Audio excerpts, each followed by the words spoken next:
देख जटिलता मंजिल की मुट्ठी को भींचना ही होगा, स्वर्णिम फसल काटने को तन स्वेद सींचना ही होगा, मस्तक जो टिका हथेली पर क्या खाक बड़ा कर पाओगे, सूरज बन गगन चमकने को तुम्हें जीतना ही होगा।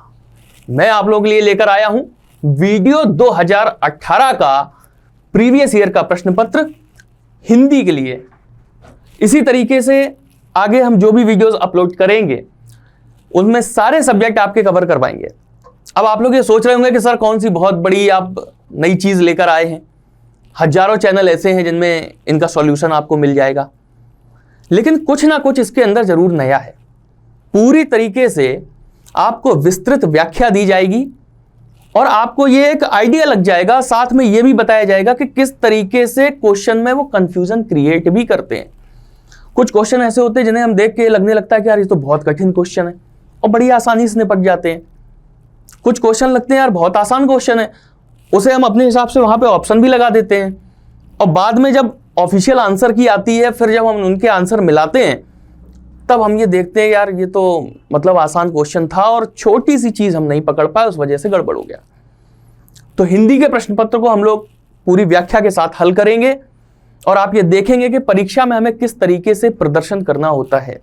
ठीक है, तो चलिए देखते हैं। सबसे पहला क्वेश्चन आपके सामने ये है और उसके पहले मैं आप लोगों से बार बार ये कहना चाहूंगा कि इस वीडियो को शेयर करिएगा ज्यादा से ज्यादा और अपने दोस्तों के पास तक पहुंचाइए, लाइक करिए, कमेंट करके बताइए कि वीडियो आपको कैसे लग रहे हैं।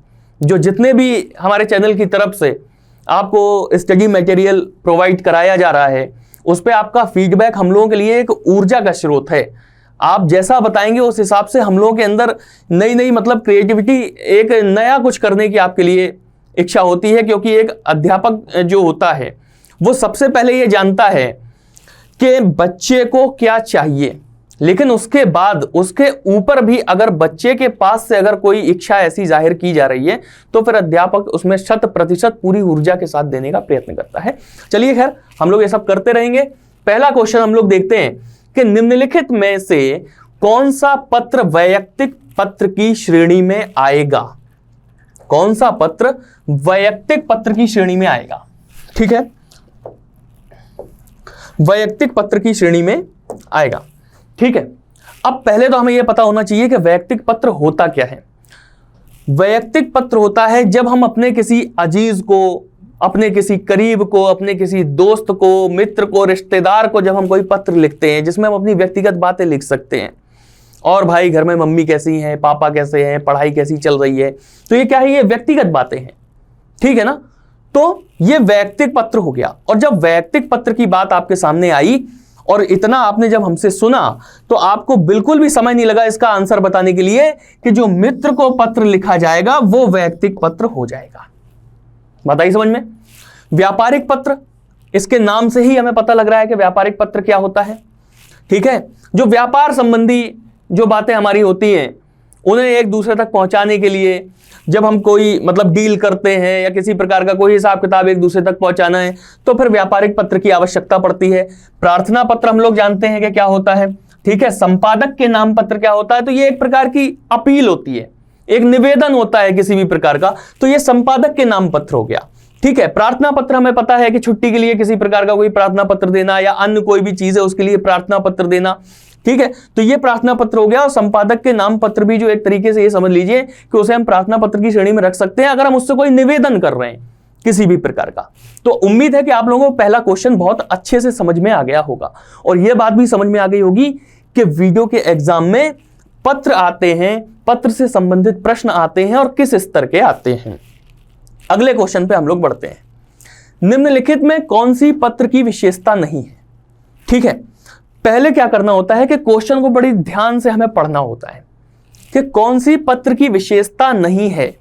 पहली गलती हम लोग परीक्षा केंद्र पे क्या करते हैं जाके कि हम लोग इतने ज्यादा उत्साहित हो जाते हैं कि हम ये नहीं देख पाते कि यहां पे नहीं लिखा है कि नहीं लिखा है। ठीक है, मतलब आप बात समझने की कोशिश कीजिएगा कि यहां पे लोग नहीं देखना बंद कर देते हैं, उन्हें पढ़ने में आ जाता है कि निम्नलिखित में कौन सी पत्र की विशेषता है, वो ये समझने लगते हैं। ठीक है ना, लेकिन हमें ये देखना है कि यहां पे नहीं लिखा है या नहीं लिखा है। ठीक, बात आप लोग समझ रहे होंगे, वो शब्द ऐसा आ गया है कि अब वो एक बात हो जाएगी। चलिए खैर, तो कौन सी पत्र की विशेषता नहीं है? संक्षिप्तता, क्रमबद्धता, प्रेषक और विनयशीलता। बताइए ना समझ में। तो सबसे पहले हमें यह देखना है कि पत्र जो होता है वो संक्षिप्त होना चाहिए। ऐसा नहीं कि हमने 20 पन्ने का हमने एक पत्र हमने लिख के किसी को भेज दिया तो आदमी पढ़ेगा ही नहीं, फेंक देगा उठा के आपका पत्र। ठीक है, इतनी बात तो समझ में आ ही सकती है। हम कह रहे हैं कोई आपके पास अगर बहुत लंबा पत्र भेजे तो आप क्या करेंगे? फेंक देंगे उसे। तो पत्र संक्षिप्त होना चाहिए, यह तो आपकी विशेषता है। क्रमबद्धता, आप जो भी बात कह रहे हैं बहुत संक्षिप्त ढंग से और चरणबद्ध तरीके से अगर उसके अंदर रखेंगे तो पढ़ने वाला बड़े मतलब मनोविनोद से उस पत्र को पढ़ेगा भी और उसके बाद क्या करेगा कि उस पर विचार विमर्श भी करेगा, जिस श्रेणी का आपका पत्र होगा। तो क्रमबद्धता भी बहुत आवश्यक है। विनयशीलता तो हर जगह आवश्यक है जीवन में। ठीक है ना, अगर आप उसमें अबे तबे करके अगर पत्र लिख दोगे तो वो क्या करेगा? फिर तो दुश्मनी हो जाएगी और आपका जो उद्देश्य है, जो मंतव्य है पत्र लिखने का, वो आपका मंतव्य पूरा नहीं हो पाएगा। लेकिन प्रेषक क्या है? यह विशेषता नहीं है। ठीक है ना, यह विशेषता नहीं है, यह आवश्यकता होती है प्रेषक की। बात आई आपको समझ में? तो प्रेषक विशेषता नहीं है। कौन सी पत्र की विशेषता नहीं है? तो प्रेषक विशेषता नहीं है। संक्षिप्तता है, क्रमबद्धता है, विनयशीलता है। इसी प्रकार से और सारी विशेषताएं होती हैं, जैसे सरल भाषा शैली, बहुत ही सिंपल होना चाहिए, साधारण होना चाहिए, विचार एकदम स्पष्ट होने चाहिए आपके। ठीक है, प्रभाव होना चाहिए। ठीक है ना, और थोड़ा सा मतलब अलंकारपूर्ण ढंग से अगर हम उसमें सजावट करके अगर हम लिखेंगे, इस तरीके से कई सारी चीजें जो होती हैं वो पत्र के अंदर होती हैं। जब हम लोग इस पत्र को विस्तृत रूप से पढ़ेंगे तब हम ये समझ पाएंगे कि इसके अंदर क्या क्या चीजें हैं और प्रश्न किस तरीके से पूछे जाते हैं। तो उम्मीद है ये प्रश्न भी आपको समझ में आ गया होगा। अगला क्वेश्चन आप देखें कि गंदगी की समस्या से पीड़ित मोहल्ले वासियों की ओर से नगर पालिका अध्यक्ष को लिखा गया पत्र निम्नलिखित में से किस श्रेणी के अंतर्गत आएगा? कुछ क्वेश्चन ऐसे होते हैं कि इसके लिए आवश्यक नहीं है कि हमने प्रॉपर क्लास की हो, प्रॉपर हमने उस अध्याय को पढ़ा हो। अब देखिएगा कि गंदगी की समस्या है, ठीक है ना, और इससे क्या है, मोहल्ले वाले पीड़ित हैं। जब आप किसी चीज से पीड़ित होंगे और आपको एक व्यक्ति ऐसा दिख रहा होगा जिसके पास उसका निदान है, उसका हल है उस समस्या का, तो आप क्या करेंगे? जैसे मान लीजिए आपके भाई बहन हैं, छोटा भाई आपको परेशान कर रहा है, तो आप जानते हैं कि यह हमें परेशान करना बंद नहीं करेगा, इसका हल किसके पास है? मम्मी के पास है या पापा के पास है। तो आप क्या करेंगे? छोटे भाई की शिकायत करेंगे अपनी मम्मी से जाके या पापा से, क्योंकि आपको पता है आप किसी पड़ोसी की शिकायत नहीं करेंगे। अगर उससे भी छोटा कोई भाई बहन है तो उससे शिकायत नहीं करेंगे, अपने दोस्त से शिकायत नहीं करेंगे, मम्मी पापा से शिकायत करेंगे। और क्या करेंगे? शिकायत करेंगे। यानी कि जब किसी भी समस्या का हल ढूंढने के लिए और उस समस्या से हम बुरी तरीके से प्रभावित हो रहे हैं, नकारात्मक रूप से प्रभावित हो रहे हैं, तो हम क्या करते हैं कि फिर शिकायती पत्र लिखते हैं। बताइए आपको समझ में? प्रार्थना पत्र, व्यापारिक पत्र, आवेदन पत्र, ये सब हम आपको बता चुके हैं। ये है शिकायती पत्र। आवेदन पत्र हमने आपको नहीं बताया, तो आवेदन पत्र तो वही होता है जब आप कहीं पे किसी चीज के लिए आवेदन करते हैं, ठीक है ना, वो आवेदन पत्र हो गया आपका। तो ये भी आपको बहुत अच्छे समझ में आ गया। अगला क्वेश्चन देखिए, निम्नलिखित में से कौन सा मूल दीर्घ स्वर नहीं है? देखिए, हिंदी में दो प्रकार के स्वर होते हैं, ठीक है, दीर्घ स्वर और ह्रस्व स्वर। दीर्घ और ह्रस्व।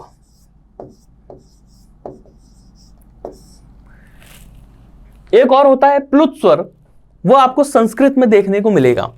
हिंदी में केवल ये दो प्रकार के स्वर ही हमें पढ़ने में आते हैं, ठीक है ना। तो दीर्घ स्वर क्या होता है? दीर्घ स्वर होता है जिसे बोलने में हमें समय लगता है उसके ह्रस्व की अपेक्षा। बताइए आपको समझ में कि ह्रस्व की अपेक्षा जब आपको दीर्घ मतलब किसी शब्द को बोलने में, जैसे मान लीजिए छोटा आ है, तो ये क्या हो गया? छोटा आ ह्रस्व स्वर हो गया, आ। धीरे से हमने बोला आ। और यही अगर हमें बोलना पड़े, थोड़ा टाइम लेके अगर हम इसे बोलें आ, ठीक है ना, तो ये क्या हो जाएगा? ये दीर्घ स्वर हो जाएगा। ये भी जो हम लोगों की ऑफलाइन क्लासेस हैं, ये सारी चीजें उसमें विस्तृत रूप से पूरी व्याख्या के साथ पढ़ाई जाएंगी, नोट्स बनवाए जाएंगे बाकायदा। तो ह्रस्व और दीर्घ आपको समझ में आ गया। अब वो क्या कह रहा कि कौन सा मूल दीर्घ स्वर नहीं है, यानी कि संयुक्त रूप से वो बना हुआ है, बताइए ना समझ में। तो देखिए बड़ा आ ये मूल है, बड़ा ऊ ये भी मूल है, बड़ी ई ये भी मूल है, लेकिन ओ ये क्या है, ये मूल दीर्घ स्वर नहीं है। बात आई ना आपको समझ में। तो ये आपका आंसर हो जाएगा। ठीक है, अगला क्वेश्चन देखिए, निम्नलिखित में से शुद्ध वर्तनी वाला शब्द कौन सा है।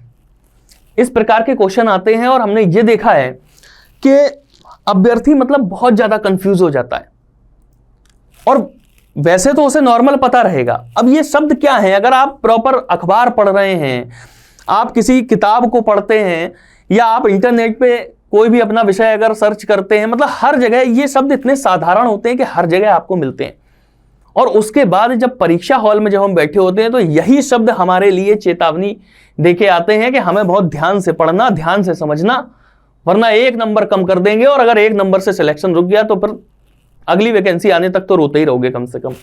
ठीक है, तो देखिए शुद्ध वर्तनी वाला शब्द उसने पूछा है, कभी कभी अशुद्ध भी पूछ लेता है। हम आपसे फिर कह रहे हैं कि कोई भी प्रश्न हो, खास तौर से हिंदी में, आप उसका कीवर्ड जरूर ढूंढें उस प्रश्न का। यह देखें कि शुद्ध लिखा है कि अशुद्ध लिखा है। ठीक है, समानार्थी पूछ रहा है कि विलोम शब्द पूछ रहा है, तत्सम पूछ रहा है कि तद्भव पूछ रहा है। ठीक है, क्वेश्चन को जरूर पढ़ें आप 2 बार, ये ना सोचे यार तत्सम तद्भव ये तो हमने याद किए थे, ये तो हमको आते हैं।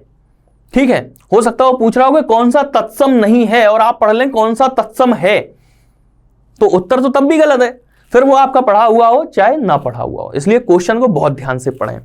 अब देखिएगा कि निम्नलिखित में शुद्ध वर्तनी वाला शब्द कौन सा है। इससे आसान क्वेश्चन कोई नहीं हो सकता, और शायद ये जब से सृष्टि में परीक्षाएं हो रही हैं तब से प्रश्न पूछा जा रहा होगा, है ना। अब देखिएगा, अध्ययन देखने में ही बड़ा अजीब सा लगेगा हमें कि यार ये किस तरीके से लिखा हुआ है। अध्ययन है ना, ये भी गलत हो जाएगा, अध्ययन भी गलत हो जाएगा, अध्ययन भी गलत हो जाएगा। ये है सही शब्द आपका अध्ययन। ठीक है, ये ध्यान रखिएगा।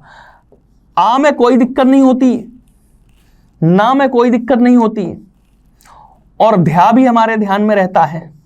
ठीक है ना, बस हम गायब क्या कर देते हैं, ये वाला या, ये हम गायब कर देते हैं, इसे हमें गायब नहीं करना है, क्योंकि अगर ये गायब हुआ तो आंसर हमारा गलत।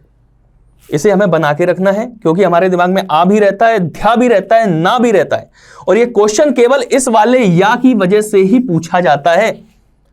बात आ गई ना आप लोगों को समझ में। बहुत ही आसान क्वेश्चन था। निम्नलिखित में से शुद्ध वर्तनी वाला शब्द कौन सा है, फिर से उसने पूछ दिया एक बार। ठीक है ना, जितने भी लोगों ने पेपर दिया होगा सबने इसका उत्तर सही किया होगा। देखिए उत्तरदायी, कहां गड़बड़ी हो गई, इस ई में गड़बड़ी हो गई। ठीक है ना, उत्तरदायी। अब कंफ्यूजन हो सकता है अगर आप बहुत जल्दबाजी में क्वेश्चन देख जाएंगे, तो इसमें क्या है, ये गलती हो गई यहां पे। ठीक है ना, उत्तरदायी, ये दोनों सेम हो गए। चलिए, तो यहां पे भी ये ई की गलती हो गई, रह रहा ये हमारा आंसर है, क्योंकि उत्तर भी है, दा के साथ में ई नहीं है, या पे बड़ी की मात्रा है, उत्तरदायी, ये हमारा आंसर होगा। ये भी बहुत आसान है, आप जितने भी लेख पढ़ेंगे या अखबार पढ़ेंगे, हर जगह अगर ये शब्द आया, मतलब ज्यादातर ये नॉर्मल उसमें आने वाले शब्द है। आगे देखिए 7वां क्वेश्चन, कि संधियां 3 प्रकार की होती हैं। ठीक है ना, अब कौन सा एक संधि का प्रकार नहीं है, ये आप देखें। ठीक है, सबसे पहले ये हम देख लेंगे ऑप्शन बाद में कि क्या लिखे हुए हैं, सबसे पहले हमें ऊपर देखना है। और आप लोग ईमानदारी से ये चीज बताएंगे कमेंट बॉक्स में कि आपसे कितनी बार इस प्रकार की गलतियां हुई कि आपको क्वेश्चन आता है लेकिन आपने क्वेश्चन का कीवर्ड नहीं पकड़ा कि आपसे पूछा क्या गया है। आपने जल्दबाजी में ये कर दिया कौन सा संधि का प्रकार है, और पहले ऑप्शन पे ही नजर गई तो आपने कहा चलो टाइम बच गया यार, पहली बार में ही हमें सही आंसर पे पहुंच गए। लेकिन पूछ रहा कौन सा संधि का प्रकार नहीं है। तो स्वर संधि होती है, व्यंजन संधि भी होती है और विसर्ग संधि भी होती है। ये सारी चीजें आप लोगों को व्याख्या करके और पूरा विस्तार में पढ़ाई जाएंगी ऑफलाइन क्लास में। लेकिन अनुस्वार संधि नहीं होती है, ठीक है ना। यानी कि यही हमारा आंसर इसमें हो जाएगा। स्वर संधि, व्यंजन संधि और विसर्ग संधि। जब स्वर का स्वर से मेल होता है तो स्वर संधि होती है।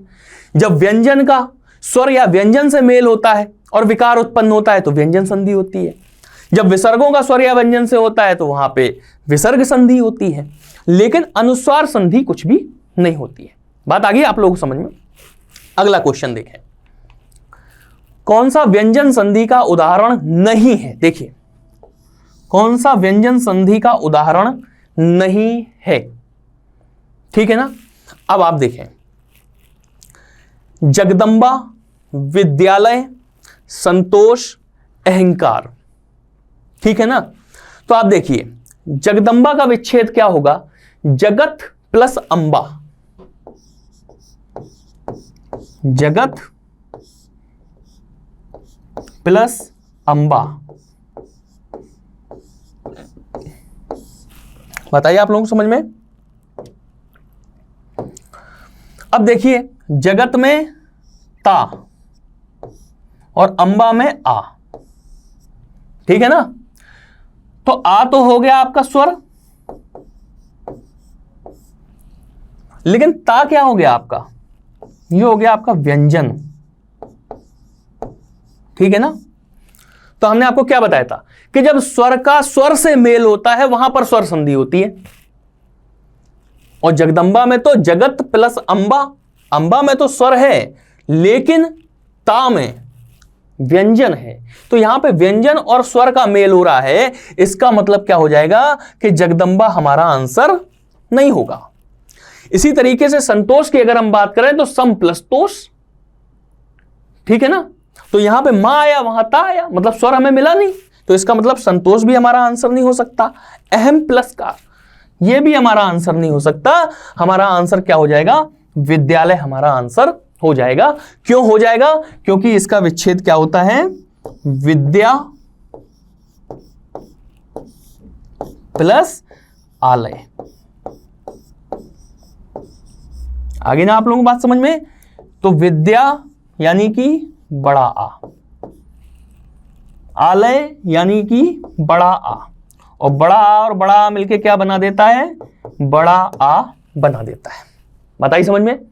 अब विद्यालय में कौन सी संधि है ये आप लोग हमें कमेंट बॉक्स में लिख के बताएंगे ईमानदारी से, ठीक है। तो विद्या प्लस आलय दोनों स्वर हो गए। छोटा आ बड़ा आ मिलके बड़ा आ बना देता है, बड़ा छोटा मिलके बड़ा आ बना देता है, छोटी छोटी मिलके बड़ी बना देता है, बड़ी बड़ी मिलके बड़ी बना देता है, बड़ी छोटी मिलके बड़ी बना देता है, ठीक है ना। तो कई सारे ऐसे नियम है, बड़ी आसानी से ये सारे नियम हम लोगों को क्लियर हो जाते हैं। अगला देखिए, देशभक्ति में कौन सा समास है, ठीक है ना। अब आप देखें कि समास क्या होता है, जब किसी वाक्यांश को हम छोटा कर देते हैं, ठीक है ना, संक्षिप्त कर देते हैं, वो समास कहलाता है। और जब उसे हम फिर से लंबा कर देते हैं, तोड़ देते हैं, तो वो विग्रह कहलाता है। छोटी सी चीज है, लेकिन आप देखें कि अब ये शब्द इन्होंने दिया है देशभक्ति, ठीक है ना। अब पूछ रहे हैं कि देशभक्ति में कौन सा समास है। तो देखें, अव्ययी भाव समास सबसे पहले हम देखते हैं। तो पहले तो देशभक्ति का क्या करें, हम विग्रह कर लें, ठीक है ना। तो क्या हो जाएगा, देश की भक्ति, राजपुत्र, राजा का पुत्र। बताइए समझ में, देशभक्ति, देश की भक्ति। तो कुछ लोगों को तो ये चीज समझ में आ गई होगी, लेकिन कुछ लोग बहुत कंफ्यूज रहते हैं। ऑफलाइन क्लासेस में कई सारे स्टूडेंट्स हमसे इस तरीके से पूछते हैं कि सर ये समझ में नहीं आता किस शब्द में कौन सा समास है, भूल ही जाते हैं बार बार। भूलने की आवश्यकता नहीं है। देखिएगा, अब जैसे हम सबसे पहले बात करें अव्ययी भाव समास की, तो अव्ययी भाव समास क्या होता है, इसमें पहला शब्द अव्यय होता है। जैसे यथाशक्ति, ठीक है ना, यथाशक्ति, ठीक। अव्यय क्या होता है, अव्यय अगर पूछा जाए कि अव्यय क्या है, मान लीजिए, तो अव्यय क्या होता है, जो व्यय ना हो, ठीक है ना, जो व्यय ना हो वो अव्यय है। यानी कि ऐसे शब्द जिनमें लिंग, वचन, कारक इत्यादि के आधार पर कोई भी परिवर्तन नहीं होता, कोई भी विकार उत्पन्न नहीं होता, वो अव्यय कहलाते हैं। जो अपने स्वरूप को व्यय नहीं करते, जो अपने स्वरूप से अलग नहीं होते हैं, उनका स्वरूप परिवर्तित नहीं होता कभी, वो अव्यय शब्द कहलाते हैं। इतनी सी चीज होती है। तो अव्ययी भाव में क्या होता है कि पहला शब्द अव्यय हो, लेकिन देश, देश क्या अव्यय है, ठीक है ना। अब देखिएगा, बहुब्रीहि की हम बात करें, बहुब्रीहि समास की, तो इसमें क्या होता है कि अन्य पद ही प्रधान होता है। जैसे कहा गया क्या कि चक्रधर, ठीक है ना, तो चक्र को धारण करने वाले। अब जब हम कोई चीज बोलने के बाद उसमें हमारा ये निकल के आए कि एक पहेली टाइप के निकल के आए कि अच्छा कोई तुमसे पूछेगा यार ये बताओ चक्र को कौन धारण करता है, तो आप तुरंत बता देंगे कि कृष्ण जी चक्र को धारण करते हैं, ठीक है ना, सुदर्शन चक्र धारण करते हैं कृष्ण जी। तो जिस चीज का आप आंसर निकाल सकें, उस चीज को एक क्वेश्चन के रूप में लेके उसका आंसर आप निकाल सकें, चक्र को धारण करने वाले अर्थात, और अर्थात के बाद आपके दिमाग में आंसर अगर आ जाए तो वो क्या हो गया, वो अन्य पद हो गया। तो बहुब्रीहि में क्या होता है, अन्य पद प्रधान होता है। बताइए समझ में। अब देखिएगा, द्वंद्व समास की हम लोग बात करते हैं। तो द्वंद्व समास में क्या होता है, योजक चिन्ह होता है, और होता है माता और पिता, भाई और बहन, अच्छा और बुरा, इस तरीके से। लेकिन देशभक्ति यानी कि देश की भक्ति, और इसमें की क्या हो गया, ये हो गया कारक चिन्ह। कारक चिन्ह पता है ना आप लोगों को, कर्ता ने कर्म को करण से संप्रदान को के लिए अपादान से अलग करें, संबंध का के कीरारे री अधिकरण में पे पर संबोधन एवरे।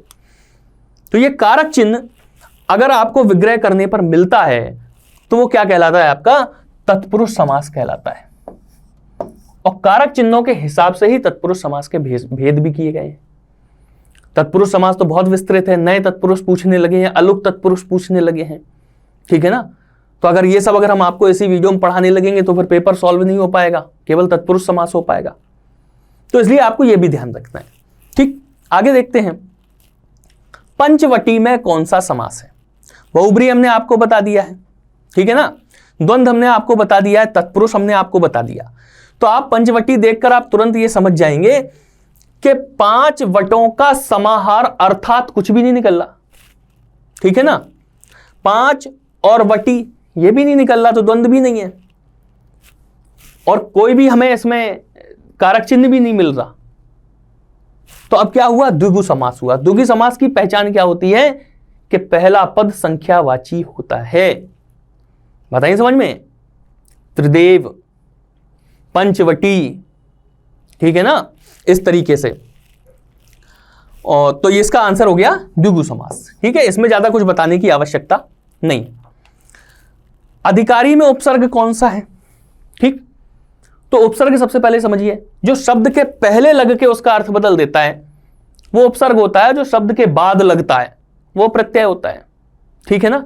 तो उपसर्ग और प्रत्यय भी इसमें आते हैं। तो अधिकारी की अगर हम बात करें तो इसमें अगर मान लीजिए हम मान लें कि इसका आंसर आ, ठीक है, तो री तो देखिए लास्ट में लगा, तो ये तो उपसर्ग होने का सवाल ही नहीं, क्योंकि लास्ट में तो प्रत्यय लगता है, अंत में तो प्रत्यय लगता है, उपसर्ग तो लगता ही नहीं है। तो इसे तो हमने पहले ही हटा दिया। और बड़ी ई की अगर हम बात करें तो अगर हम रा में अगर हम ये सेंस लगाएं कि बड़ी ई लगी हुई है तो ये भी लास्ट का है, तो इसे तो हमने हटा ही दिया कि अंत वाली चीज तो हमें कंसीडर करना ही नहीं है इसके अंदर। अब आप देखो, अब हमें कंफ्यूजन होगा आ है या अधि है, इसमें कंफ्यूजन होगा। अब अगर हम आ केवल लेते हैं तो आ हटाने के बाद हमें क्या मिलता है, धिकारी, धिकारी कोई शब्द है ही नहीं, ठीक है ना। लेकिन अधि उपसर्ग लगने पे कारी शब्द निकल के आता है, बात आई ना, सार्थक शब्द निकल के आता है। तो इसलिए अधिकारी शब्द से क्या हो गया कि अधिकारी में अधि शब्द जो हमारा है ये क्या है, ये हमारा उपसर्ग है।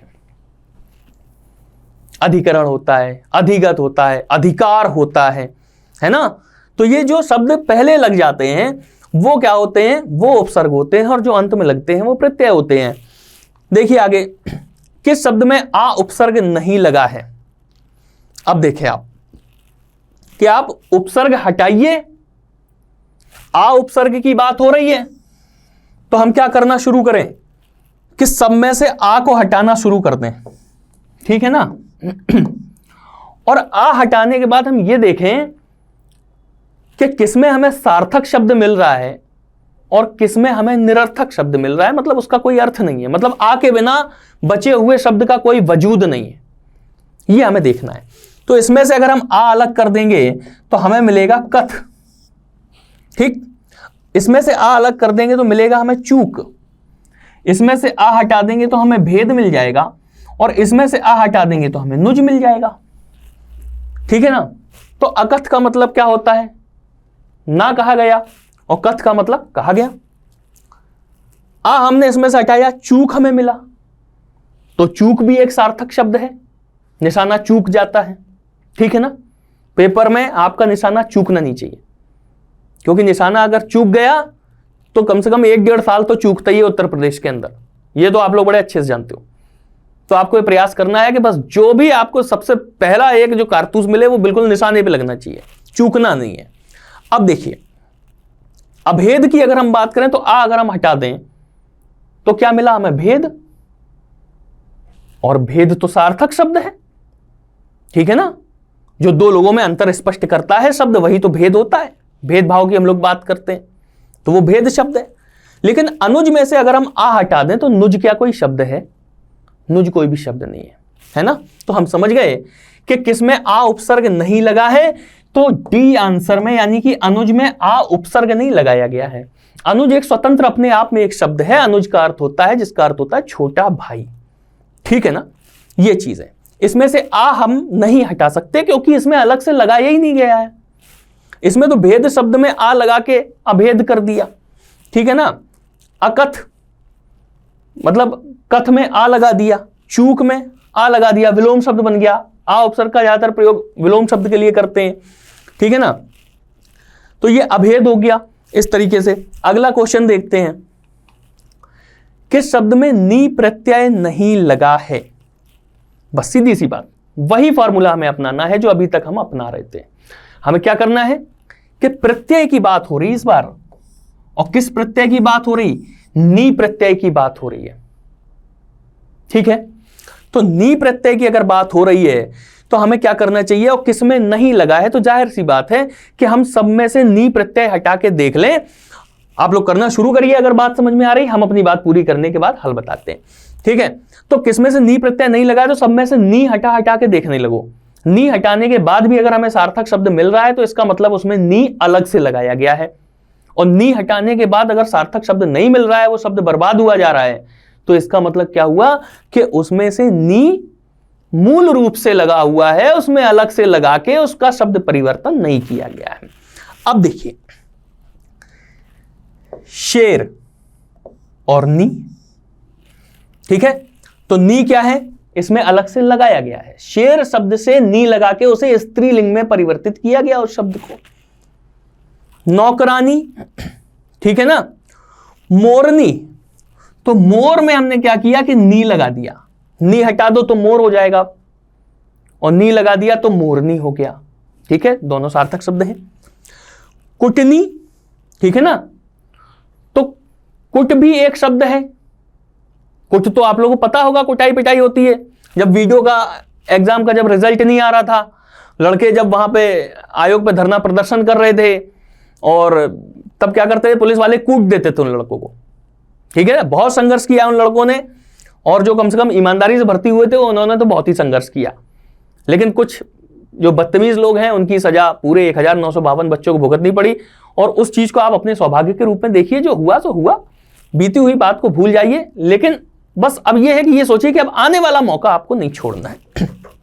तो कुट भी आपको पता है, ठीक है ना। वीडियो वाले लड़के तो सभी जानते हैं कि कुट क्या होता है, कम से कम जो पिछली बार सिलेक्ट हुए थे, खूब कूटे गए लखनऊ में पुलिस वालों के हाथ से, ठीक है। नौकरानी, ये क्या है, नौकर, और नौकर के साथ में नी नहीं लगा है, क्या लगा है, आनी। क्लियर हो गई ना बात आप लोगों को। तो इसमें नी प्रत्यय नहीं है, इसमें आनी प्रत्यय है, ठीक है ना।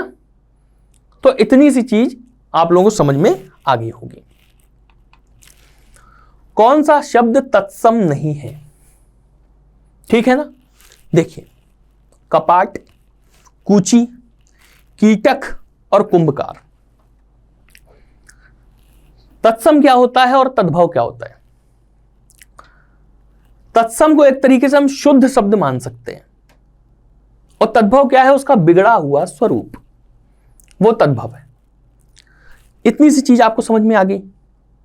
अब आप देख सकते हैं कि कपाट क्या है? शुद्ध शब्द है, या आप एक तरीके से देखें कि संस्कृत शब्द है कपाट? तो नहीं, कपाट का मतलब तो किवाड़ होता है, ठीक है ना। कीटक, कीटक का मतलब क्या होता है? कीड़ा हो जाता है। कूची, ठीक है ना, कूची। और कुंभकार, कुंभकार क्या होता है? कुम्हार होता है। बात आई आपको समझ में? तो देखिए, कपाट क्या है? कपाट शुद्ध शब्द है, सॉरी फ्लो में निकल जाता है। कपाट क्या है? शुद्ध शब्द है। इसका बिगड़ा हुआ स्वरूप क्या है? किवाड़। कीटक क्या है? शुद्ध शब्द है, लेकिन बिगड़ा हुआ शब्द क्या है? कीड़ा, जो हम लोग बोलने लगे हैं फ्लो में, ठीक है। और कुंभकार क्या है? यह भी शुद्ध शब्द है, लेकिन हम इसे बोल क्या देते हैं जल्दबाजी में, क्योंकि अब तो कुंभकार कोई बोलते ही नहीं है, मतलब संस्कृत शब्दों का इस्तेमाल ही लोग करना भूल गए, और हिंदी का तो बिल्कुल से एक तरीके से विनाश होता जा रहा है। तो ये तो शुद्ध शब्द है, कुंभकार कोई नहीं बोलता। यही कहते हैं कि यार कुम्हार के यहां जा रहे हैं, कुंभकार कोई नहीं बोलता। कूची, कूची क्या है? यह है तद्भव, यानी कि यह तत्सम नहीं है। यह क्या है? तद्भव शब्द है। और इसका तत्सम शब्द क्या होगा?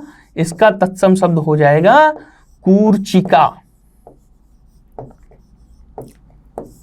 ठीक है, क्लियर हो गई आपको बात कि कूर्चिका ये तत्सम शब्द हो जाएगा इसका।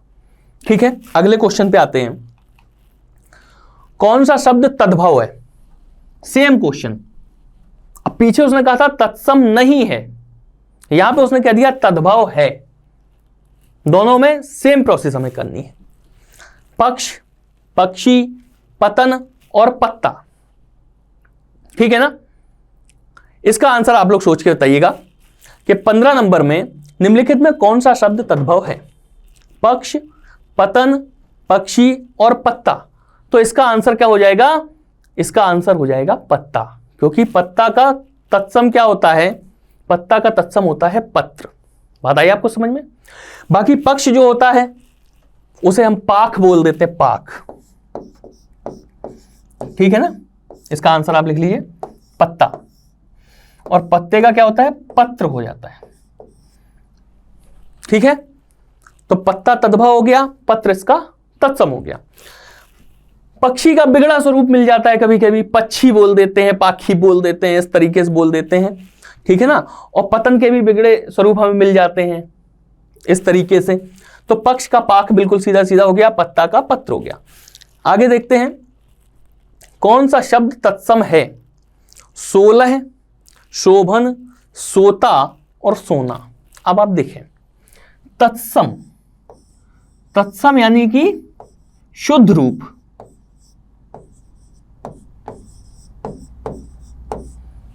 शुद्ध रूप, और इसे आप अच्छे से समझ लें संस्कृत रूप। बात आई ना समझ में? तो देखिए 16 है, इसे बोलने में ही हमें लग रहा कि ये शुद्ध रूप तो नहीं हो सकता, ठीक है ना। सोता, शोभन और सोना। तो आप लोग ये समझ जाएंगे कि 16 जो होता है क्या कहलाता है? ये षोडश कहलाता है, ठीक है ना, षोडश। सोता क्या होता है? जो स्रोत होता है उसे तद्भव उसका क्या होता है? सोता होता है, ठीक है। तो सोता भी तद्भव है, 16 भी तद्भव है। सोना, सोना का सभी लोग जानते हैं क्या होता है? स्वर्ण, इसका। लेकिन शोभन, शोभन क्या है? शोभन का मतलब होता है सुंदर, ठीक है ना। तो शोभन तत्सम शब्द है, संस्कृत शब्द है। तो ये हमारा आंसर इसका हो जाएगा शोभन, ठीक है। अगला क्वेश्चन देखते हैं। उत्पत्ति के आधार पर शब्दों के 4 भेद किए गए हैं, कौन सा भेद गलत है? ठीक है, तत्सम, तद्भव, विदेशी, यौगिक। तो उत्पत्ति के आधार पर जो शब्दों के 4 भेद किए गए हैं उनमें एक तो आपका तत्सम होता है, एक तद्भव होता है, इन पे आधारित हम लोग क्वेश्चन कर रहे हैं अभी, एक विदेशी होता है और चौथा भाग जो होता है वो क्या होता है, देशज। ठीक है ना। यौगिक जो होता है ये उत्पत्ति के आधार पर नहीं होता है, ये आपका रचना के आधार पर होता है यौगिक। तो ये हमारा इसका आंसर हो जाएगा कि यौगिक जो है वो उत्पत्ति के आधार पर 4 भेदों में शामिल नहीं है। 4 भेद कौन कौन से हैं, तत्सम, तद्भव, विदेशी और देशज, ये 4 भेद हैं। ठीक है, अगला क्वेश्चन देखते हैं। कौन सा शब्द समूहवाचक संज्ञा नहीं है। समूहवाचक संज्ञा आप जानते हैं, जहां पर समूह का बोध होता है वो समूहवाचक संज्ञा होती है, जैसे सभा। ठीक है ना। तो सभा क्या है, सभा एक समूहवाचक संज्ञा है, क्योंकि सभा एक व्यक्ति से नहीं बनती, जब कई सारे लोग उपस्थित होते हैं तब सभा बनती है। तो ये समूहवाचक संज्ञा है। भीड़, भीड़ भी जब बहुत सारे लोग होते हैं तभी तो भीड़ होती है। ऐसा तो नहीं कह सकते कि एक आदमी कोई खड़ा हुआ और आप उससे कह दो यार क्या भीड़ लगा रहे हो यहां पे, बताइए ना समझ में। तो एक आदमी तो भीड़ नहीं लगाता, जब कई सारे लोग होते हैं तब उसे भीड़ कहा जाता है। और कक्षा, एक व्यक्ति से कक्षा तो नहीं होती, जब कई सारे बच्चे छात्र उसके अंदर उपस्थित होते हैं तब वो कक्षा कहलाती है। ठीक है ना। लेकिन दौड़ क्या है, दौड़ संज्ञा तो है ही नहीं। ठीक है ना, दौड़ तो क्रिया है। बताइए ना समझ में आपको। तो ये हमारा आंसर 18 नंबर का डी हमारा आंसर हो जाएगा। ठीक, अगला देखें। कौन सा शब्द द्रव्यवाचक संज्ञा है। आप देखें, खटाई, मिठाई, दूध और ठंड। बताइए समझ में। तो इसमें हमारा आंसर क्या हो जाएगा, सीधा सीधा दूध हो जाएगा। हमें सामने दिख रहा है द्रव्य क्या होता है, जो पदार्थ होता है, और दूध इसमें पदार्थ है। बाकी खटाई है, मिठाई है, ये सब क्या है, ये भाववाचक संज्ञाओं में काउंट होंगे। ठीक, आगे देखिए। वह आप ही चला गया। ठीक है ना, वह आप ही चला गया वाक्य में रेखांकित सर्वनाम के किस भेद का उदाहरण है। इस क्वेश्चन समझिए, बहुत ही आसान क्वेश्चन है। आपका मतलब इस क्वेश्चन को पढ़ते ही हमारे दिमाग में क्या आएगा कि अपने आप चला गया। ठीक है ना। तो अपने आप का मतलब क्या हो गया कि निजवाचक हो जाएगा। ये अपने आप, अपनी बात कर रहा है, स्वयं की इच्छा से चला गया, स्वेच्छा से चला गया, तो निजवाचक हो जाएगा। ठीक है ना। पुरुषवाचक क्या होता है, पुरुषवाचक में होता है मैं, तुम, हम, वह, ये सारी चीजें पुरुषवाचक होती है। निश्चयवाचक में यह, वह, ये, वे। ठीक है ना। यह पुस्तक है तो निश्चित है कि यह पुस्तक है, सामने रखी हुई यह पुस्तक है। ठीक है। संबंधवाचक में जो, सो, इस तरीके से ये सारी चीजें आ जाती हैं। ठीक है ना। तो सर्वनाम के भेद जब हम लोग संज्ञा सर्वनाम डिटेल में जब पढ़ेंगे तब जाके हमें समझ में आएगा। ठीक। गिलास में थोड़ा दूध है, विशेषण के किस भेद के अंतर्गत आता है। क्वेश्चन हम सॉल्व करते हैं। पहले आप ये देख रहे होंगे क्वेश्चंस में, जो लोग खासतौर से नहीं दे पाए पिछली बार पेपर, वो ये देख रहे होंगे कि वीडियो के पेपर में हिंदी बड़ी आसान नहीं आने वाली है कि आपसे ये पूछ दे कि कौन सा विशेषण है, उसने वाक्य दे दिया कौन सा शब्द विशेषण है। इतने हल्के क्वेश्चन नहीं आने वाले, विशेषण के भेद के अंतर्गत पूछ रहा है। मतलब हिंदी आपको प्रॉपर पढ़नी पड़ेगी और बड़े मन से पढ़नी पड़ेगी। ठीक है। तो गिलास में थोड़ा दूध है, रेखांकित शब्द विशेषण के किस भेद के अंतर्गत आएगा। थोड़ा। ठीक है ना, थोड़े की बात हो रही है। अब आप देखें कि थोड़ा, थोड़ी चीज का मतलब क्या हुआ कि हम किसी चीज की मात्रा बता रहे हैं, परिमाण बता रहे हैं, उसकी क्वांटिटी बता रहे हैं, तो क्या हो जाएगा, परिमाणवाचक। ठीक है ना। अब संकेतवाचक क्या हो जाता है, अगर संख्यावाचक की हम बात करें, हर एक, प्रत्येक, एक एक, दोनों, इस तरीके के कई सारे शब्द हो जाते हैं। गुणवाचक में हो जाता है दुबला, पतला, मोटा, इस तरीके से हो जाते हैं। ठीक है ना। आगे चलते हैं। क्रिया के मूल रूप को क्या कहते हैं। आप लोगों ने पढ़ा होगा कि क्रिया के मूल रूप को क्या कहते हैं। संस्कृत जब आपने पढ़ी होगी तो आपने उसमें देखा होगा कि हमें रूप पढ़ाए जाते हैं। ठीक है ना। और उसमें कहा जाता है कि रूप हमें याद करना है, तो उन्होंने कहा कि पठ धातु के रूप हमें याद करना है। तो क्या होता है, लट लकार में पठति, पठता, पठंती, पठसी, पठता, पठत, पठामी, पठावा, पठामा। ये सारी चीजें।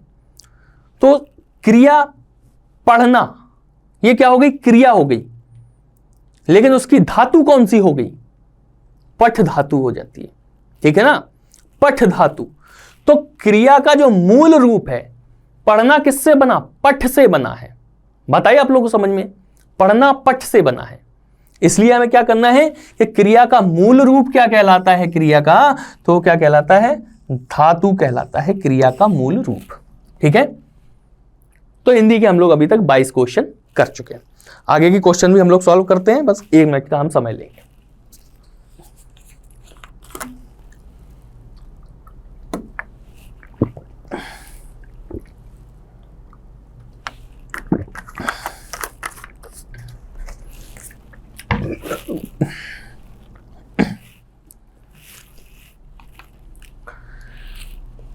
मैं वहां होकर आया हूं, अव्यय शब्द की बात हो रही है। अव्यय अभी हमने आपको बताया था कि अव्यय क्या होता है। अव्यय वो होता है कि जिसमें किसी भी चीज का मतलब कोई भी शब्द अगर लिखा हुआ है तो वो व्यय ना हो।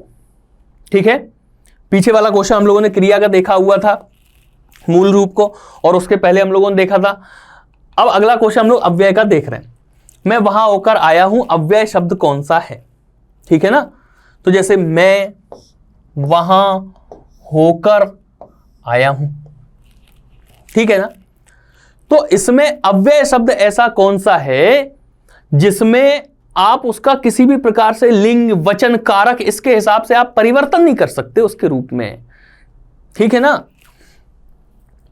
तो अब इस पहले वाक्य को आपको ध्यान से पढ़ना पड़ेगा। आपको यह देखना पड़ेगा कि क्या क्या इसके अंदर शब्द दिए गए हैं, ठीक है ना। तो जैसे मैं, ये तो सर्वनाम हो जाएगा, ठीक है ना। होकर आया हूं, ये क्रिया की बात हो रही, लेकिन वहां को हम परिवर्तित नहीं कर सकते किसी भी प्रकार से। वहां का क्या हम लिंग परिवर्तन कर सकते हैं, क्या हम इसमें क्या नाम इसमें लिंग परिवर्तन नहीं कर सकते, क्या इसे हम बहुवचन वचन परिवर्तन कर सकते हैं, क्या इसका हम कारक परिवर्तन कर सकते हैं, किसी भी प्रकार से परिवर्तन नहीं कर सकते। तो वहां हमारा इसका आंसर हो जाएगा। ठीक है, अगले क्वेश्चन पे आते हैं।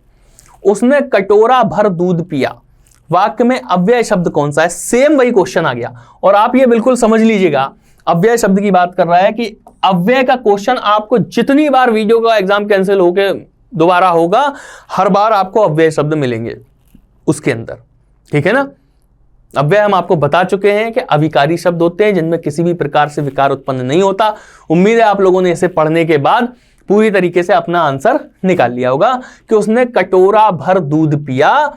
तो इसका मतलब क्या हो जाएगा, इसमें हमारा आंसर क्या हो जाएगा, भर, क्योंकि इसे हम लिंग वचन कारक के आधार पर चेंज नहीं कर सकते हैं। क्लियर हो गया। आगे देखते हैं क्वेश्चन अगला। निम्नलिखित में से कौन सा एक अनाथ का पर्यायवाची नहीं है। ठीक है, इसमें आप एक चीज और देख रहे होंगे कि अनाथ में अभी हम लोग उपसर्ग पढ़ के आए हैं, तो अनाथ में आ उपसर्ग लगा हुआ है, ठीक है, क्योंकि इसके बाद जो नाथ है, नाथ का अर्थ स्वामी होता है, ये सार्थक शब्द हमें मिल रहा है, तो उपसर्ग का भी इसमें हमें रिवीजन हो रहा है एक बार। चलिए अब हम क्वेश्चन पे आते हैं कि वो कहना क्या चाह रहा है कि अनाथ का पर्यायवाची नहीं है। अनाथ का मतलब जिसका कोई नाथ ना हो, जिसका कोई स्वामी ना हो, वो अनाथ होता है। ठीक, बेसहारा, जिसका कोई सहारा ना हो, यतीम हमें पता ही है, निराश्रित ये भी हमें पता है, ठीक है ना। लेकिन अनाड़ी ये क्या है, अनाड़ी का मतलब क्या हो गया। और पहली बात, ये तद्भव शब्द है, और अनाड़ी का तत्सम क्या होता है, अनाड़ी का तत्सम होता है अनार्य, ठीक है ना। तत्सम भी आप लिख लीजिए इसका, ये क्वेश्चन पूछा जाता है अनार्य, ठीक है ना, अनार्य। और आर्य पहले हम लोग जब वैदिक काल पढ़ते हैं हिस्ट्री में, तो हम लोग देखते हैं कि आर्य जो होते हैं, जो श्रेष्ठ लोग होते थे, संभ्रांत लोग होते थे, उन्हें आर्य कहा जाता था। तो अनार्य का मतलब जो आर्य नहीं है, यानी कि जो मूर्ख है, वो अनाड़ी है, ठीक है ना, बात आई समझ में।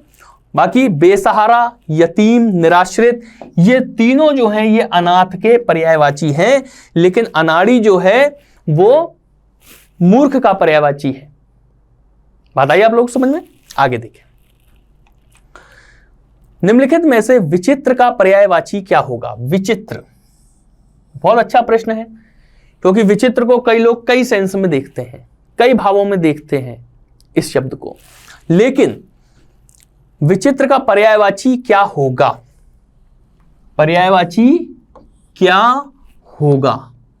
यह निशान हमने इसलिए लगाया, कई बार पूछता है कौन सा इसका पर्यायवाची नहीं होगा। इसमें पूछा है कौन सा पर्यायवाची होगा, तो विरुद्ध, प्रतिकूल, विलक्षण और विपरीत। विचित्र का मतलब होता है चौंकाने वाला, अजीब। बात आई ना आपको समझ में? तो पहली चीज तो यह है कि अगर एलिमिनेशन मेथड अगर हम देखेंगे तो विरुद्ध, प्रतिकूल इसका मतलब विरुद्ध होता है और विपरीत का मतलब भी विरुद्ध होता है। तो ये तो सारे मतलब एक साइज से बिल्कुल से अलग हो जाएंगे, बाहर हो जाएंगे, और विलक्षण हमारा आंसर हो जाएगा। ठीक है, लेकिन हम लोग कहते हैं कि यार विचित्र, कुछ लोग निगेटिव उसमें देखते हैं कि यार बड़ा विचित्र आदमी है, ठीक है ना। और अब कहोगे कि यार इसमें ये विलक्षण, ये तो मतलब सकारात्मक भाव में आता है, विलक्षण प्रतिभा का धनी व्यक्ति। तो विलक्षण और विचित्र, तो विलक्षणता जो है वो भी तो चौंकाती है ना व्यक्ति को। बात समझिएगा कि विलक्षणता भी चौंकाती है। जब जगदीश चंद्र बसु ने बताया कि पौधों में जीवन होता है, तो ये विलक्षणता थी उनकी, और लोग चौंके कि यार ये पेड़ पौधे, इनके अंदर कैसे जीवन है। बताइए ना समझ में आपको। तो जो विलक्षण जो होती है, विलक्षणता का जो परिणाम निकल के आता है वो चौंकाने वाला होता है, तो उसे लोग विचित्रता की श्रेणी में देखते हैं, वो विचित्र हो जाता है। तो विचित्र का सार्थक रूप जो होता है वो विलक्षण हो जाता है, ठीक है ना। सकारात्मक रूप जो है वो विलक्षण हो जाता है। अमृत का विलोम, अमृत का विलोम, ठीक है ना। अब आप देखिए कि अमृत का, पहली बात तो सब जानते हैं कि अमृत का विलोम क्या है? विष होता है। अमर का मतलब भी आपको पता है, विश्व का मतलब भी आपको पता है, और मर्त्य, मर्त्य माने क्या होता है? मरा हुआ, ठीक है ना। और अमृत का क्या हो गया? विष हो गया। ठीक, आगे चलिए। निंदा का विलोम क्या होगा? कई बार का, हजारों बार का पूछा हुआ क्वेश्चन है। निंदा का विलोम क्या हो जाएगा? निंदा का विलोम हो जाएगा स्तुति। सीधा सीधा यही है, ठीक है ना। निंदा का विलोम स्तुति होगा। बाकी निंद्य, जिसकी निंदा की जा रही है वो निंद्य है, निंद्य व्यक्ति जिसकी निंदा हो रही है, ठीक है ना। निरुद्ध क्या होता है? हम लोग जब पॉलिटी पढ़ते हैं तो हम लोग निवारक निरुद्ध पढ़ते हैं उसके अंदर, ठीक है। निरुद्ध का मतलब क्या होता है? कंप्लीटली हाइट, उसे रोक देना।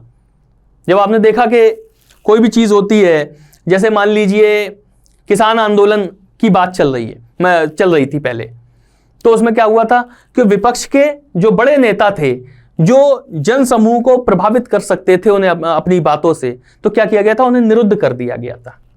जब हाथरस कांड हुआ था तो बड़े बड़े नेता वहां पे पहुंच रहे थे, तो कोई भी सत्ता होती तो उसे एक डर होता है कि यहां पे ये मामला बिगड़ ना पाए, क्योंकि सत्ता पक्ष कभी नहीं चाहता कि उसके स्टेट में किसी भी प्रकार की कोई भी गड़बड़ी हो, स्टेट में किसी भी राज्य की सरकार हो। तो जब बड़े नेता वहां पे जाने की कोशिश कर रहे थे तो उन्हें निरुद्ध कर दिया था, ठीक है ना। कुछ नेता निरुद्ध कर दिए गए थे, कुछ घर से निकल गए थे तो उन्हें रास्ते में पकड़ लिया गया था। प्रतीकात्मक गिरफ्तारियां इन लोगों की हो जाती हैं, कहीं बगल में गेस्ट हाउस है कुछ है तो वहां बिठा दिया, वो निरुद्ध कहलाता है।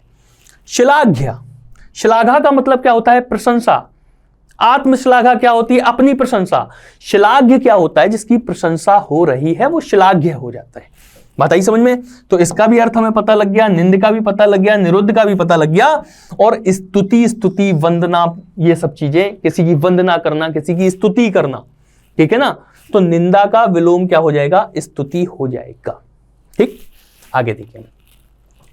कोई नहीं टाल सकता।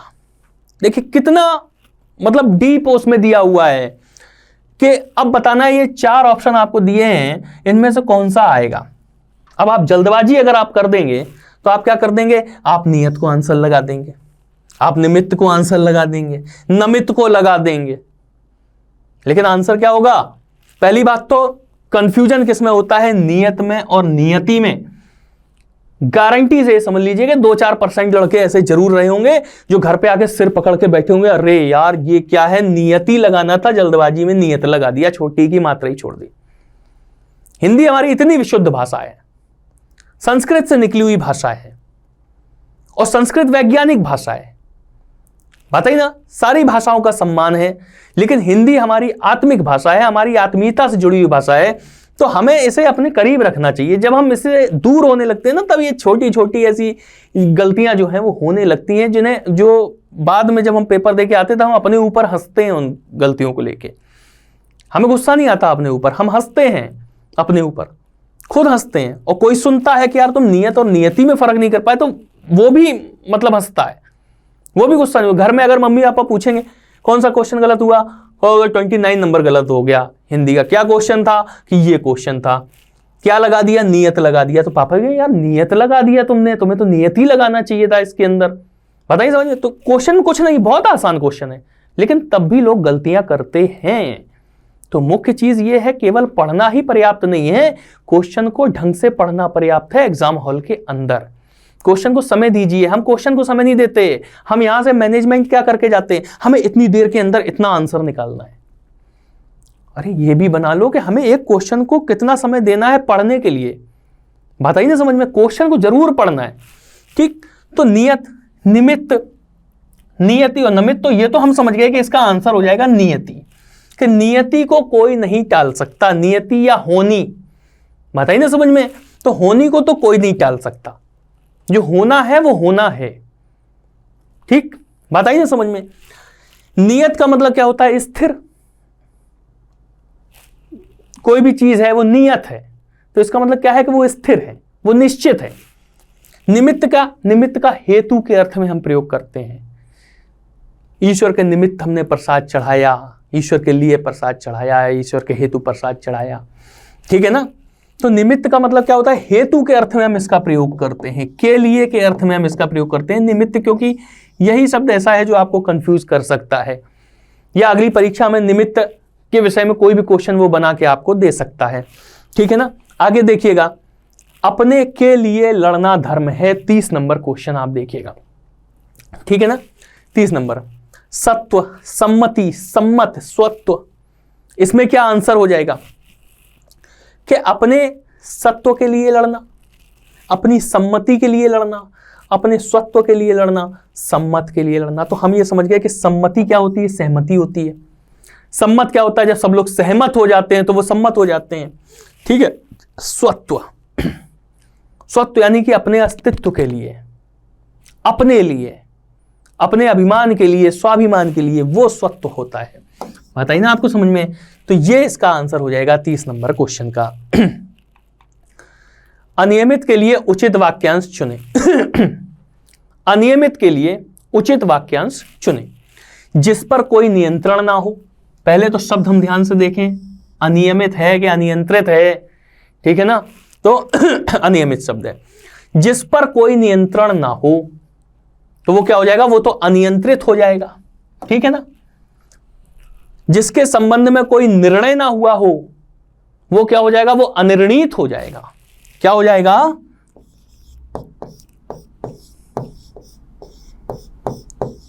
अनिर्णीत हो जाएगा, ठीक है ना। जिसके संबंध में कोई निर्णय ना हुआ हो, जिसका निवारण ना हो सकता हो, निर्णय ना हुआ हो और निवारण ना हुआ हो, ना हो सकता हो, तो जिसका निवारण नहीं हो सकता वो क्या होता है, वो तो अनिवार्य होता है, ठीक है ना। अनिवार्य शब्द आप कई बार सुन लेते हैं, लेकिन ये नहीं समझ पाते।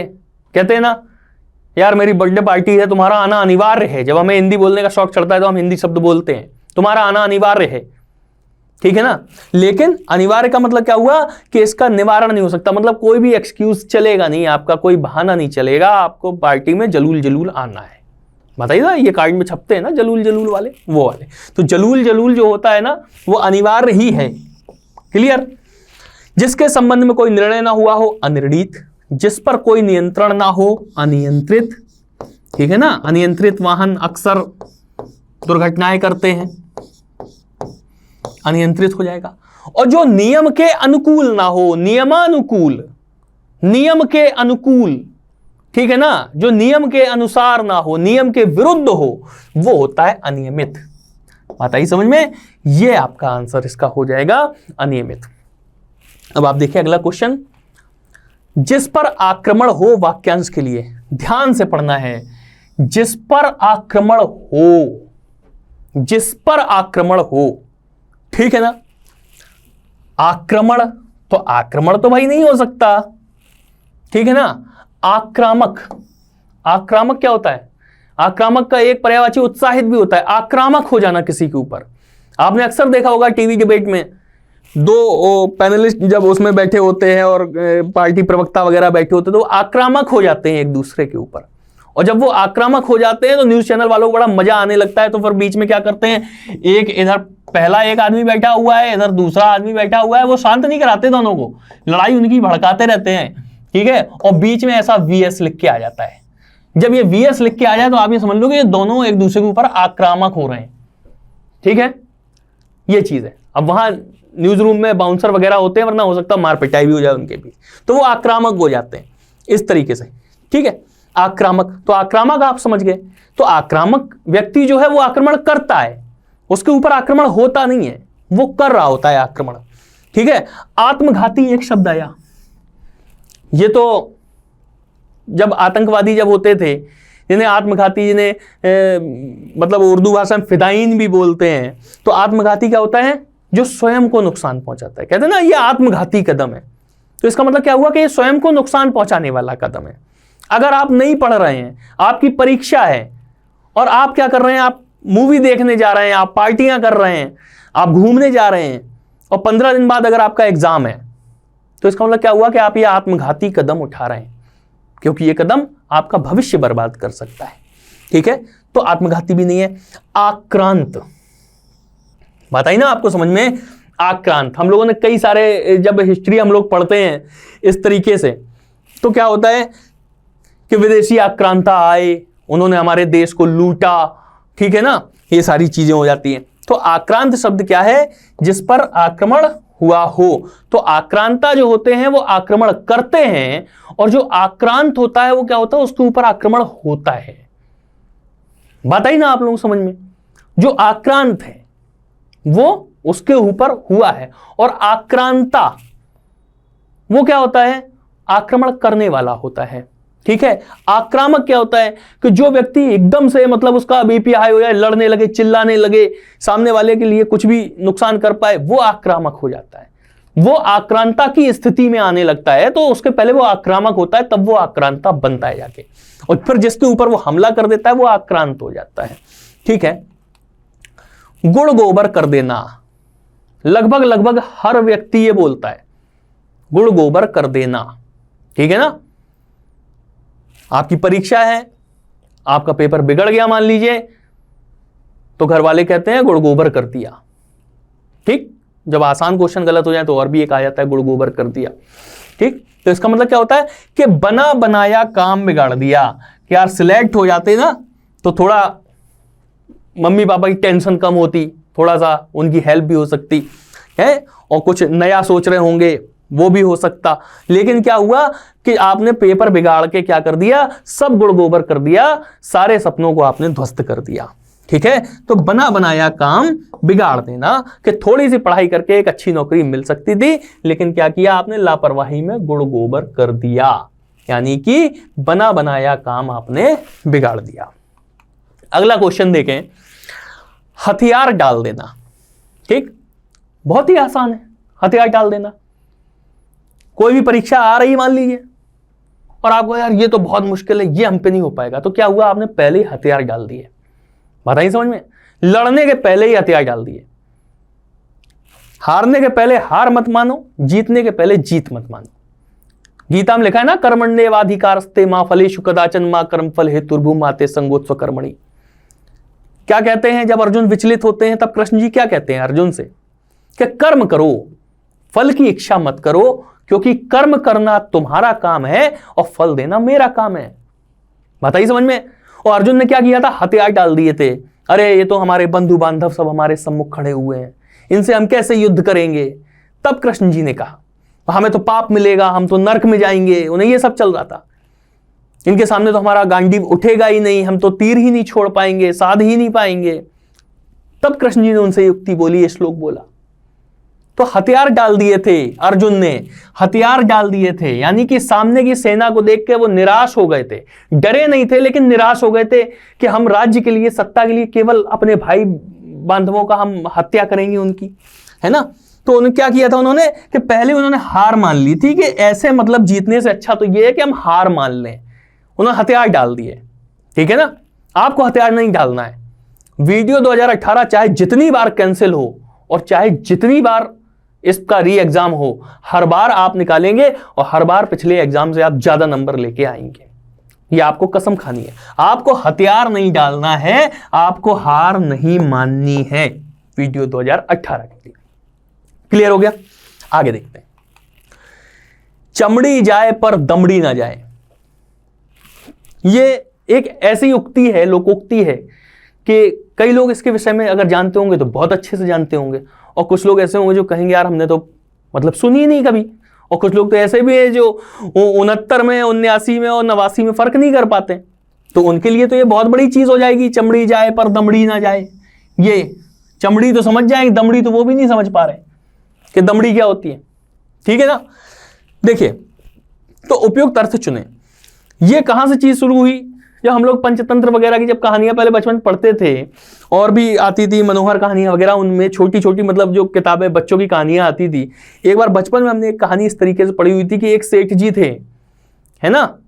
तो उन्होंने डाकुओं ने पकड़ लिया और कंजूस थे वो सेठ जी, उन्हें मारने लगे। तो डाकुओं ने कहा कि यार मतलब तुम्हारे पास 2-3 अशर्फिया तो दे दो कम से कम। तो उसने कहा कि हम मर जाएंगे, चमड़ी जाए पर दमड़ी ना जाए, क्योंकि जो उनकी अशर्फिया थी उस समय सोने की अशर्फिया चलती थी कहानी के अनुसार, तो उन्हें दमड़ी कहते थे वो, ठीक है ना। मुद्रा का एक प्रकार था दमड़ी।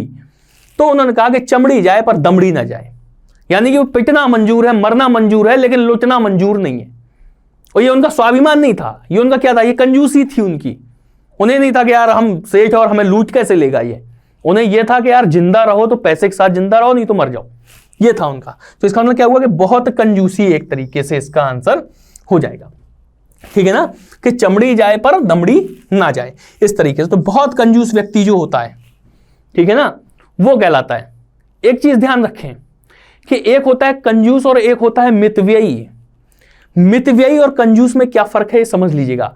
कंजूस को एक तरीके से बोलते हैं कृपण। तो कृपण और मितव्ययी में क्या फर्क है। कृपण होता है जो आवश्यकता की चीजों की भी पूर्ति नहीं करता, ठीक है ना। कृपण एक शब्द होता है और एक शब्द होता है मितव्ययी। इन दोनों शब्दों को आप समझ लीजिएगा, ठीक है ना। कृपण हो गया इस वाली कैटेगरी का आदमी, चमड़ी जाए पर दमड़ी ना जाए वाला, ठीक है ना। 4 रोटी की भूख लगी है लेकिन 2 खा रहा है वो, क्योंकि 2 रोटी ज्यादा खा लेंगे तो ज्यादा पैसा खर्च हो जाएगा। तो वो क्या हो गया वो हो गया कृपण। मितव्ययी क्या है, मितव्ययी है कि अगर उसे 4 रोटी की भूख है तो वो 4 रोटियां ही खाएगा, ठीक है ना। वो दिखावे के लिए 8 रोटियां अपनी थाली में नहीं रखेगा कि देखने वाले को यह लगे कि यार ये तो 8 रोटी के बराबर खर्च कर सकता है। उसे 4 की आवश्यकता है तो वो 4 ही खाएगा, उसे 2 की आवश्यकता है तो वो 2 खाएगा। यानी कि जरूरत भर का व्यय करने वाला मितव्ययी होता है, और जो जरूरत से ज्यादा व्यय करता है वो अपव्ययी होता है, ठीक है ना। वो क्या होता है, वो अपव्ययी होता है। और जरूरत से कम खर्च करता है जो, वो कृपण कहलाता है, कंजूस कहलाता है। बात क्लियर हो गई होगी आप लोगों को। तीनों शब्दों में फर्क समझ में आ गया होगा कि कृपण कंजूस, मितव्ययी आवश्यकता के अनुसार खर्च करने वाला, और अपव्ययी एक्स्ट्रावेगेंट अनावश्यक खर्च करने वाला, ठीक है ना। कुछ लोग होते हैं जो अनावश्यक खर्च करते हैं, जहां पे 10 रुपए की आवश्यकता होती है वहां 50 रुपए खर्च करते हैं। उसका कारण क्या है, केवल दिखावा होता है, लोगों को दिखाना कि देखो हम इतने मतलब धनाढ्य व्यक्ति हैं कि हम इतना खर्च कर सकते हैं, और वास्तविकता कुछ और है। तो उसका क्या होता है कि उसके बाद फिर वो परेशानियों का सामना करते हैं। ये खैर आदर्शवादिता हो गई, इस पर हम लोग बात करते रहेंगे। अगले क्वेश्चन पे हम लोग चलते हैं। ये तीनों शब्द आपको समझ में आ गए होंगे, ठीक है ना, कि कृपण क्या है, मितव्ययी क्या है, अपव्ययी क्या है। कौन सा मिश्र वाक्य है, ठीक है ना। रण में सेनापति को वीरता दिखाने के कारण राष्ट्रपति ने उसे वीर चक्र प्रदान किया। उसे लूटने के अतिरिक्त पीटा भी गया। उसने मान लिया कि दोष उसका है। मेरा मित्र आया और हम दोनों सैर करने चल पड़े। एक होता है मिश्र वाक्य और एक होता है संयुक्त वाक्य, ठीक है ना। दो प्रकार के वाक्य होते हैं, इन्हीं दोनों में ज्यादा कंफ्यूजन होता है। एक संयुक्त वाक्य हो गया और एक मिश्र वाक्य हो गया, ठीक है। अब ये क्वेश्चन करते हैं, थोड़ा पानी पी ले।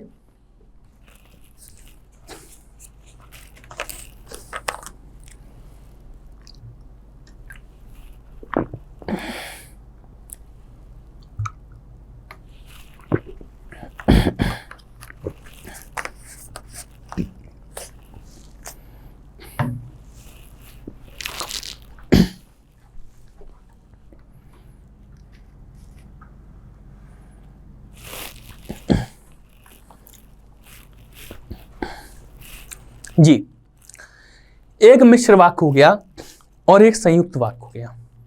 इसी तरीके से साधारण वाक्य भी होता है, लेकिन यहां पे कंफ्यूजन हमें केवल मिश्र वाक्य और संयुक्त वाक्य में होता है। मिश्र वाक्य और संयुक्त वाक्य में कंफ्यूजन क्यों हो जाता है? क्योंकि हम मतलब दोनों के लगभग एग्जाम्पल एक से होते हैं, बात ही नहीं समझ में।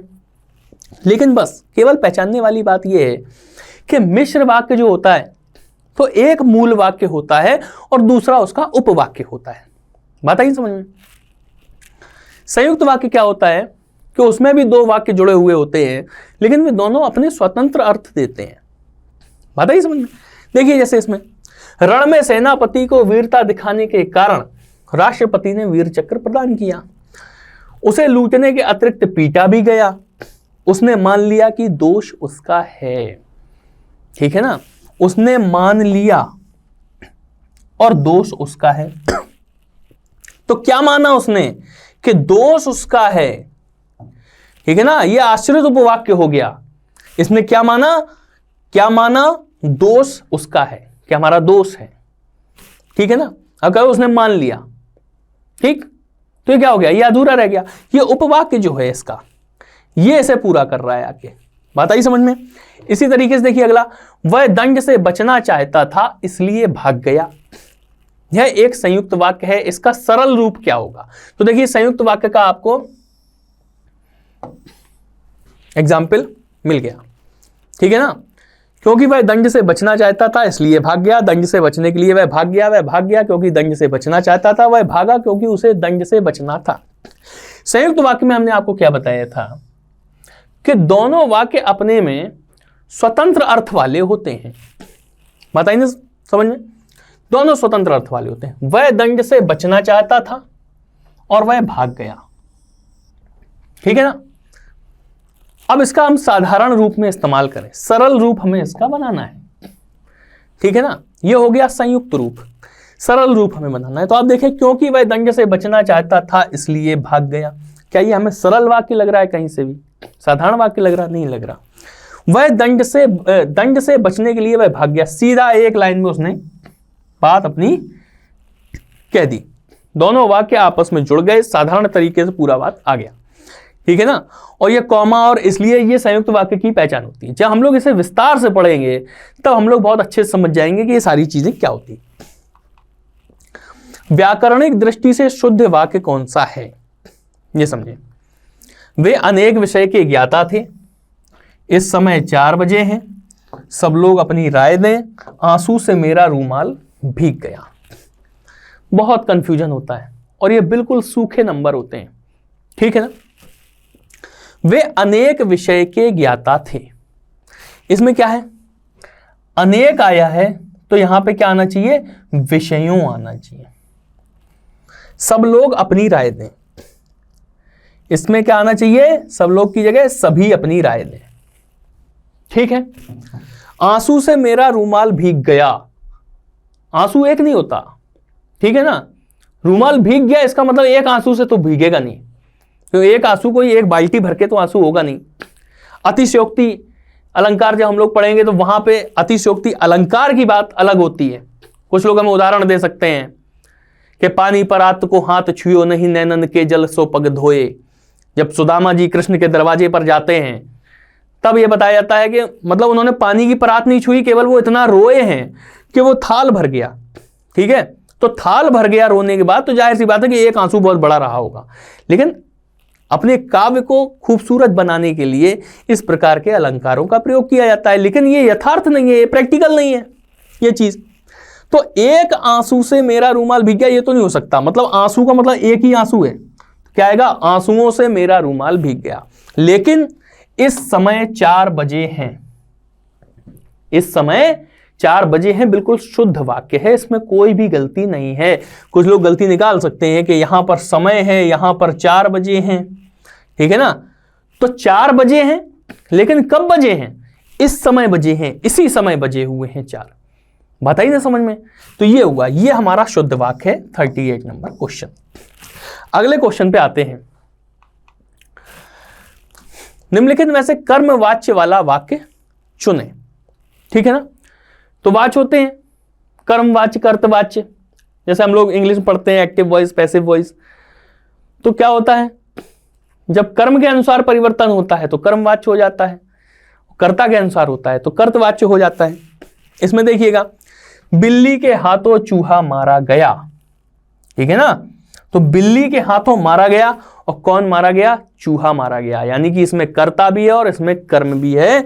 यही हमारा आंसर हो जाएगा 39 नंबर क्वेश्चन का। ठीक है। से के द्वारा किस कारक का परसर्ग है। अभी हमने आप लोगों को सारे जो कारक चिन्ह हैं वो हमने आपको बोल के बताए थे।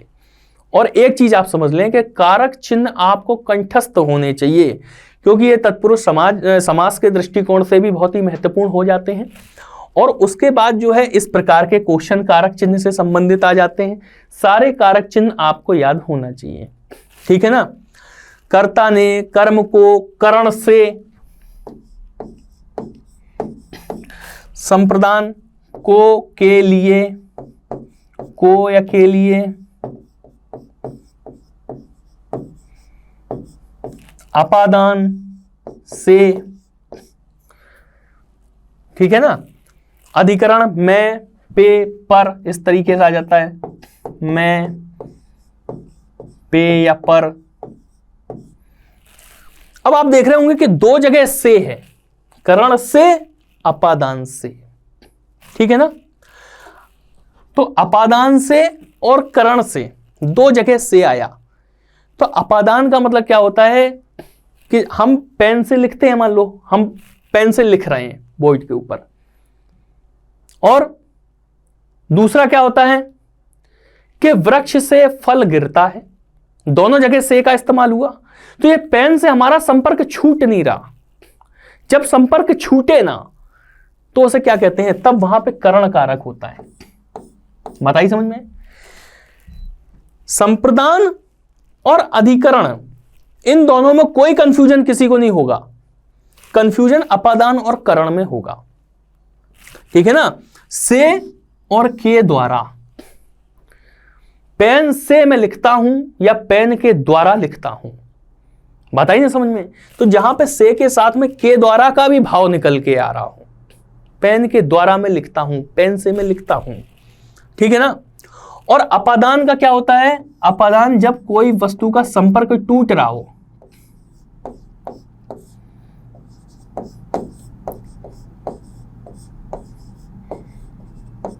ठीक है ना। वृक्ष से पत्ता गिरता है, वृक्ष से फल गिरता है, बताइए ना समझ में। तब होता है अपादान से, तब वहां पे अपादान कारक होता है, ठीक। लेकिन से के द्वारा, तो इसका मतलब क्या हुआ, करण से। बताइए समझ में। से के साथ में उसने के द्वारा भी लिख दिया। अगर के द्वारा ना लिखता तो क्वेश्चन कंफ्यूजन में हो जाता, क्योंकि अपादान भी से है और करण भी से है। वो बात अलग है कि उसमें संपर्क बरकरार रहता है और इसमें संपर्क समाप्त होता है। तो इसलिए उसने के द्वारा लिख दिया ताकि क्वेश्चन का भाव स्पष्ट हो सके। बात क्लियर। आगे देखते हैं। वह मुझसे अलग रहता है। रेखांकित शब्द के आधार पर बताइए कि यहां कौन सा कारक है। देखिए बात वही आ गई, मुझ से, जो पीछे चीज बताई गई वो यहां पे आ गया। क्लियर हो गया ना? तो संप्रदान, अपादान, करण, अधिकरण, ठीक है ना? अधिकरण मैं पेपर, संप्रदान को के लिए, ये तो इनमें तो कोई कंफ्यूजन हो गई नहीं क्योंकि बात तो से की हो रही। तो करण से, अपादान से, और इन दोनों का फर्क हम पीछे क्वेश्चन में हम देख चुके हैं, पीछे वाले क्वेश्चन में हम देख चुके हैं इनका फर्क। तो यहां पे हमें कोई गड़बड़ी नहीं होना चाहिए 41 नंबर क्वेश्चन में कि मुझसे अलग रहता है, ठीक है ना? वह क्या है? मुझसे अलग रहता है। और यहां पे अपादान का अर्थ से में जो आता है वो अलग होने में आता है। तो इसका आंसर क्या हो जाएगा हमारा? अपादान कारक। 41 नंबर क्वेश्चन का हमारा आंसर अपादान कारक हो जाएगा, ठीक है? यही पैटर्न रहता है पेपर का। अगला क्वेश्चन देखते हैं, कौन सा शब्द स्त्रीलिंग है? स्त्रीलिंग शब्द को हम बोलें, हमसे कुछ छात्रों ने हमसे पूछा कि सर ये बात समझ में नहीं आती कि हम कैसे पता करें कौन सा शब्द स्त्रीलिंग है, कौन सा शब्द पुल्लिंग है। मतलब कुछ चीजें ऐसी होती जो कल्पनाओं से परे होती हैं। इसका मतलब यह है कि आप हिंदी के नजदीक भी नहीं है, आप हिंदी को महसूस नहीं कर रहे, आप हिंदी से केवल काम चलाना चाह रहे हैं। जबकि माना कि आजकल अंग्रेजी पे बहुत जोर दिया जा रहा है, लेकिन एक चीज ध्यान रखें, अगर आप किसी से पूछेंगे कि यार बच्चे को अंग्रेजी क्यों पढ़ा रहे हो, तो कहें यार हर जगह अंग्रेजी की जरूरत है, किसी भी कंपनी में जाओ इंग्लिश मांगते हैं। अगर फॉरेन कंट्रीज की कंपनियां आती हैं तो वहां पे हमें इंग्लिश जाननी पड़ेगी। तो इसका मतलब क्या हुआ कि अंग्रेजी व्यापार की भाषा है और हिंदी प्यार की भाषा है। हिंदी को हमें महसूस करना पड़ता है, प्यार महसूस करना पड़ता ना, तो हिंदी को हमें महसूस करना पड़ता है। और जब आप महसूस करते हैं तो क्या होता है कि आधे से ज्यादा क्वेश्चन तो इसी तरीके से सॉल्व हो जाते हैं। उसने कहा कौन सा शब्द स्त्रीलिंग है, ठीक है ना? देश, द्वीप, नगर और झील। बहुत ही कम लोग ऐसे होंगे जो इसका आंसर नहीं बता पाएंगे, ठीक है ना? तो झील इसका आंसर हो जाएगा। झील क्या होती है? झील क्या होती है? लो हमने ऐसे ही हमने बोल दिया, झील क्या होती है? तो झील बहती है, ठीक है ना? नगर बसाया जाता है, पुल्लिंग का भाव आ रहा ना। देश आजाद होता है, देश गुलाम होता है, ठीक है ना? द्वीप क्या है? द्वीप समुद्र में स्थित होता है। सब में पुरुषत्व का भाव आ रहा ना, पुल्लिंग का भाव आ रहा। लेकिन झील में क्या आ रहा है? झील का जब हम वाक्य प्रयोग करें, आपको सीधी सी बात है कि जब आपको पुल्लिंग और स्त्रीलिंग का पता करना हो तो आप क्या करेंगे कि उनका आप वाक्य प्रयोग करें। और वाक्य प्रयोग में आप ये देखें कि आप किस प्रकार की सहायक क्रिया का उसमें इस्तेमाल कर रहे हैं। वहां पे क्या हो जाता है? स्पष्ट हो जाता है कि पुल्लिंग है या स्त्रीलिंग है किसी प्रकार। ठीक, देखिए कौन सा शब्द दोनों वचनों में समान रहता है? ठीक, बहुत ही आसान क्वेश्चन है। बस हमें क्या करना होता है इस प्रकार के क्वेश्चन में कि हमें वाक्य प्रयोग करके देखने होते हैं। अब जैसे कथा है, तो कथा को हम क्या कर सकते हैं? बहुवचन बना दें, कथाएं हो जाएगा, कथा एक वचन है। लता, लता क्या हो जाएगा? लताएं हो जाएगा, बहुवचन हो जाएगा, ठीक है। कुटी, कुटी का कुटियां हो जाएगा, ठीक है ना। सरसों, सरसों का हम क्या करते हैं? वचन परिवर्तन नहीं कर सकते। बात आ गई ना आप लोग समझ में? तो इसका मतलब 43 नंबर क्वेश्चन का आंसर सरसों हो जाएगा। कौन सा वाक्य पूर्ण भूतकाल का उदाहरण है? जब हम लोग काल पढ़ेंगे तो उसमें कई प्रकार के काल हमें देखने को मिलेंगे, ठीक है ना। जैसे पूर्ण भूतकाल या अपूर्ण भूतकाल, इस तरीके से आसन्न, हेतु हेतुमद, इस तरीके से कई सारे उसके भेद होते हैं। जब विस्तृत हम लोग ऑफलाइन क्लासेस में पढ़ेंगे तो ये सारी चीजें हम पढ़ने को मिलेगी। इसीलिए हम आपसे कहते हैं कि जो ऑफलाइन क्लासेस शुरू हो रही हैं उत्तम करियर इंस्टीट्यूट में, उन्हें आप जरूर ज्वाइन करें, क्योंकि अगर आप वो ज्वाइन नहीं करेंगे ना तो आप मतलब चीज़ों की तह तक नहीं जा पाएंगे। और कुछ लोग हमसे पूछ रहे थे, जब हमने आप लोगों को ये जानकारी दी कि वीडियो 2018 का उत्तम करियर में बैच शुरू होने जा रहा है, तो कुछ लोग पूछ रहे थे, दो चीजें पूछी कि कौन कौन ये पेपर दे सकता है। तो जितने लोगों ने फॉर्म भरा था सब लोग ये पेपर दे सकते हो, एक चीज। दूसरी चीज कि ये एग्जाम होना है कि नहीं होना है, तो बिल्कुल से ये होना ही होना है। और कब होना है? क्योंकि लड़के सुप्रीम कोर्ट गए थे, वहां से केस हार गए, तो अब तो बस केवल यही बचा है। और कब होना है, तो एक संभावित तिथि हम आपको बता रहे हैं कि दिसंबर के पहले होगा नहीं और फरवरी को क्रॉस करेगा नहीं, ये पक्का है, ठीक है ना। तो अभी अगर देखा जाए, अभी से अगर आप सिंसियर हो जाते हो तो पर्याप्त समय है आपके पास, और अगर सिंसियर नहीं हो पाते हो तो फिर मौके पे अगर आप जाओगे तो फिर कुछ नहीं हो पाएगा, ठीक है। कौन सा वाक्य पूर्ण भूतकाल का उदाहरण है, यानी कि भूतकाल में काम पूरा हो चुका है, वो पूर्ण भूतकाल हो जाता है, ठीक है ना। आप समझें कि वे गए, वे खा रहे थे, वे आए थे, वे सोकर उठे हैं। तो वे गए, ये क्या हो गया, ये तो सामान्य भूत हो गया, ठीक है ना। वे गए, ठीक है, ये सामान्य भूत हो गया। वे खा रहे थे, ठीक है ना, खा रहे थे, यानी कि खाना पूरा नहीं किया था उन्होंने, खा रहे थे, मतलब प्रोसेस में थे। तो इसका मतलब क्या हो गया, ये अपूर्ण भूत हो गया, अपूर्ण भूत हो गया ये, क्लियर। और वे सोकर उठे हैं, वे सोकर उठे हैं, मतलब जब हमारी बात हो रही है तो वो सोकर उठ तो चुके हैं, लेकिन अभी अभी सोकर उठे हैं। हमारे पूछने से पहले वे उठे, लेकिन जस्ट बिल्कुल उठे हैं। तो इसका मतलब क्या हो गया कि आसन्न भूतकाल हो गया, ठीक है ना। आसन्न, आसन्न भूत हो जाएगा। आसन्न क्या होता है, आसन्न क्या होता है, आसन्न होता है लगा हुआ, बिल्कुल से, ठीक है ना। दो चीजें लगी हुई हो तो उन्हें आसन्न कहते हैं। जब हम लोग मैथमेटिक्स पढ़ते हैं तो उसमें हम पढ़ते हैं आसन्न भुजाएं, आसन्न भुजाओं का कोण, इस तरीके से हम लोग पढ़ते हैं ना। तो आसन्न का मतलब लगी हुई चीजें, तो बिल्कुल लगी हुई घटना है, ठीक है। लगी हुई घटना क्या है कि वो सोकर उठे हैं। बात कर रहा है पूर्ण भूतकाल की, कि पूर्ण भूतकाल क्या होगा, तो वे आए थे, ये गुजरी हुई घटना हो गई है जो पूर्ण हो चुकी है, ठीक है ना। तो वे क्या हो गए, वे आए थे, ये हमारा इसका आंसर हो जाएगा, क्लियर। अगला क्वेश्चन देखते हैं। निपात का बहुत अच्छा क्वेश्चन है, आजकल पेपर में एक ट्रेंड चल गया कि निपात, निपात जरूर पूछता है कि निपात क्या होता है। जब विस्तार में पढ़ेंगे तो उस तरीके से पढ़ेंगे, लेकिन बस एक चीज समझ लीजिए कि निपात होता क्या है, जिसे हम लोग चलताऊ भाषा कहते हैं। तो चलताऊ भाषा का मतलब ये हो गया निपात, कि एक ऐसा शब्द जो उसकी आवश्यकता नहीं थी, उसे फिजूल में केवल थोड़ा प्रभाव बढ़ाने के लिए जोड़ दिया गया, ठीक है ना। उसे प्रभाव बढ़ाने के लिए जोड़ दिया गया, वो फिजूल शब्द, ठीक है ना।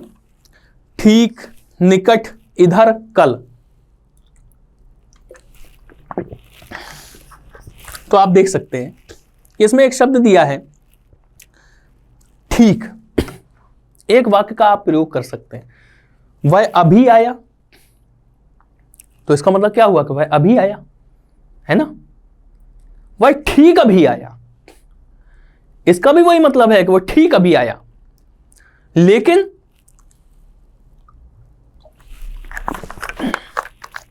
हम क्या बताना चाह रहे हैं कि वह अभी आया, तो हम ये चाहते हैं कि उस अभी पे आप और जोर डालो, कि आप बिल्कुल उस चीज तक पहुंच जाओ जो हम आपसे कहना चाह रहे हैं कि वह अभी आया में हमने ठीक और लगा दिया, वह ठीक अभी आया। तो उसने शब्द का मतलब वाक्य का भाव परिवर्तित नहीं किया, लेकिन उसने क्या कर दिया, उसने जो हमारा उद्देश्य था वो उद्देश्य स्पष्ट कर दिया कि वह ठीक अभी आया। यानी कि हम ये समझ गए कि वह केवल अभी नहीं आया है, वो जितना अभी को हम उस अभी को जितना जल्दी हम समझ रहे हैं, वो उससे भी और भी मतलब निकटता वाले समय में आया है, ठीक है ना। बात आई समझ में। तो ये चीज है। तो निपात का उदाहरण कौन सा हो गया, ठीक हो गया, ठीक है। बाकी निकट है, कल है, इधर है, क्या हम इस प्रकार से इस्तेमाल कर सकते हैं इन शब्दों का, नहीं कर सकते। बाकी इनकी पहचान क्या होती है जब विस्तृत हम लोग पढ़ेंगे तब उसमें और चीजें हम लोग देखेंगे। आगे देखें, निम्नलिखित में से अनुपयुक्त शब्द प्रयोग संबंधी अशुद्धि किस वाक्य में है। देखिए क्वेश्चन ध्यान से पढ़िएगा। अनुपयुक्त शब्द प्रयोग संबंधी अशुद्धि। दो चीजें, एक तो हमें अशुद्धि ढूंढना है और किस प्रकार की ढूंढना है, अनुपयुक्त शब्द संबंधी। ठीक है ना। उसने आसन ग्रहण किया, शुद्ध वाक्य हो गया। पूजनीय पिताजी आ गए, आज बेहद गर्मी है, उसकी जन्मतिथि क्या है। ठीक है ना। अब एक चीज आप देखें, ये बिल्कुल शुद्ध हो गया, ये शुद्ध हो गया। आज बेहद गर्मी है, मतलब गर्मी बहुत ज्यादा है, तो बताने के लिए ये भी शुद्ध हो गया। पूजनीय पिताजी आ गए, देखा जाए तो इसमें कोई गलती नहीं है। पूजनीय एक आदर सूचक शब्द है और माता पिता गुरुजनों के लिए लोग पूजनीय शब्द का इस्तेमाल करते हैं, लेकिन इसमें पूजनीय की आवश्यकता नहीं थी। पूज्य पिताजी आ गए तब भी हमारा वही भाव होता जो पूजनीय पिताजी आ गए में है। क्लियर हो गई ना बात। यानी कि अनुपयुक्त शब्द, इसकी कोई उपयोगिता नहीं है, यहां पे फिजूल में से लगाया गया है, तो ये हमारा आंसर हो जाएगा। ठीक है ना। ये हमारा आंसर यहां पे पूजनीय पिताजी आ गए, ये हमारा आंसर हो जाएगा। अगला क्वेश्चन देखें, संविधान के किस अनुच्छेद में हिंदी को राजभाषा तथा इसकी लिपि देवनागरी को स्वीकार किया गया। ठीक, हिंदी को राजभाषा और इसकी लिपि को देवनागरी। क्लियर है। तो ये समझिए कि हिंदी राजभाषा है, पहली बात तो राष्ट्रीय भाषा नहीं है, राष्ट्रभाषा नहीं है, राजभाषा है। ठीक है। ये मांग समय समय पर उठती रहती है कि हिंदी को राष्ट्रभाषा घोषित किया जाए, लेकिन हिंदी राष्ट्रभाषा नहीं है, हिंदी राजभाषा है। ठीक। और पूछा जा रहा है कि इसकी लिपि जो देवनागरी है और हिंदी जो है उसे राजभाषा, ये किस अनुच्छेद में है। तो ये समझ लीजिएगा कि अनुच्छेद 343 से 351 तक राजभाषा के विषय में बात की गई है। ठीक। 343 से 351 तक। ठीक। संविधान में अनुच्छेद 343 से 351 तक राजभाषा के विषय में अनुच्छेद है, संबंध में अनुच्छेद है। अब आप देखें कि 343 भी आपको दिया है और 341 भी दिया है, 344 भी दिया है, तो केवल इतना पढ़ने से हमें बात क्लियर नहीं होगी। बताइए समझ में। तो हिंदी को राजभाषा और इसकी लिपि देवनागरी, ये आपको बताया गया है 343 में। अब एक चीज समझिए कि 14 सितंबर 1949, ठीक, 14 सितंबर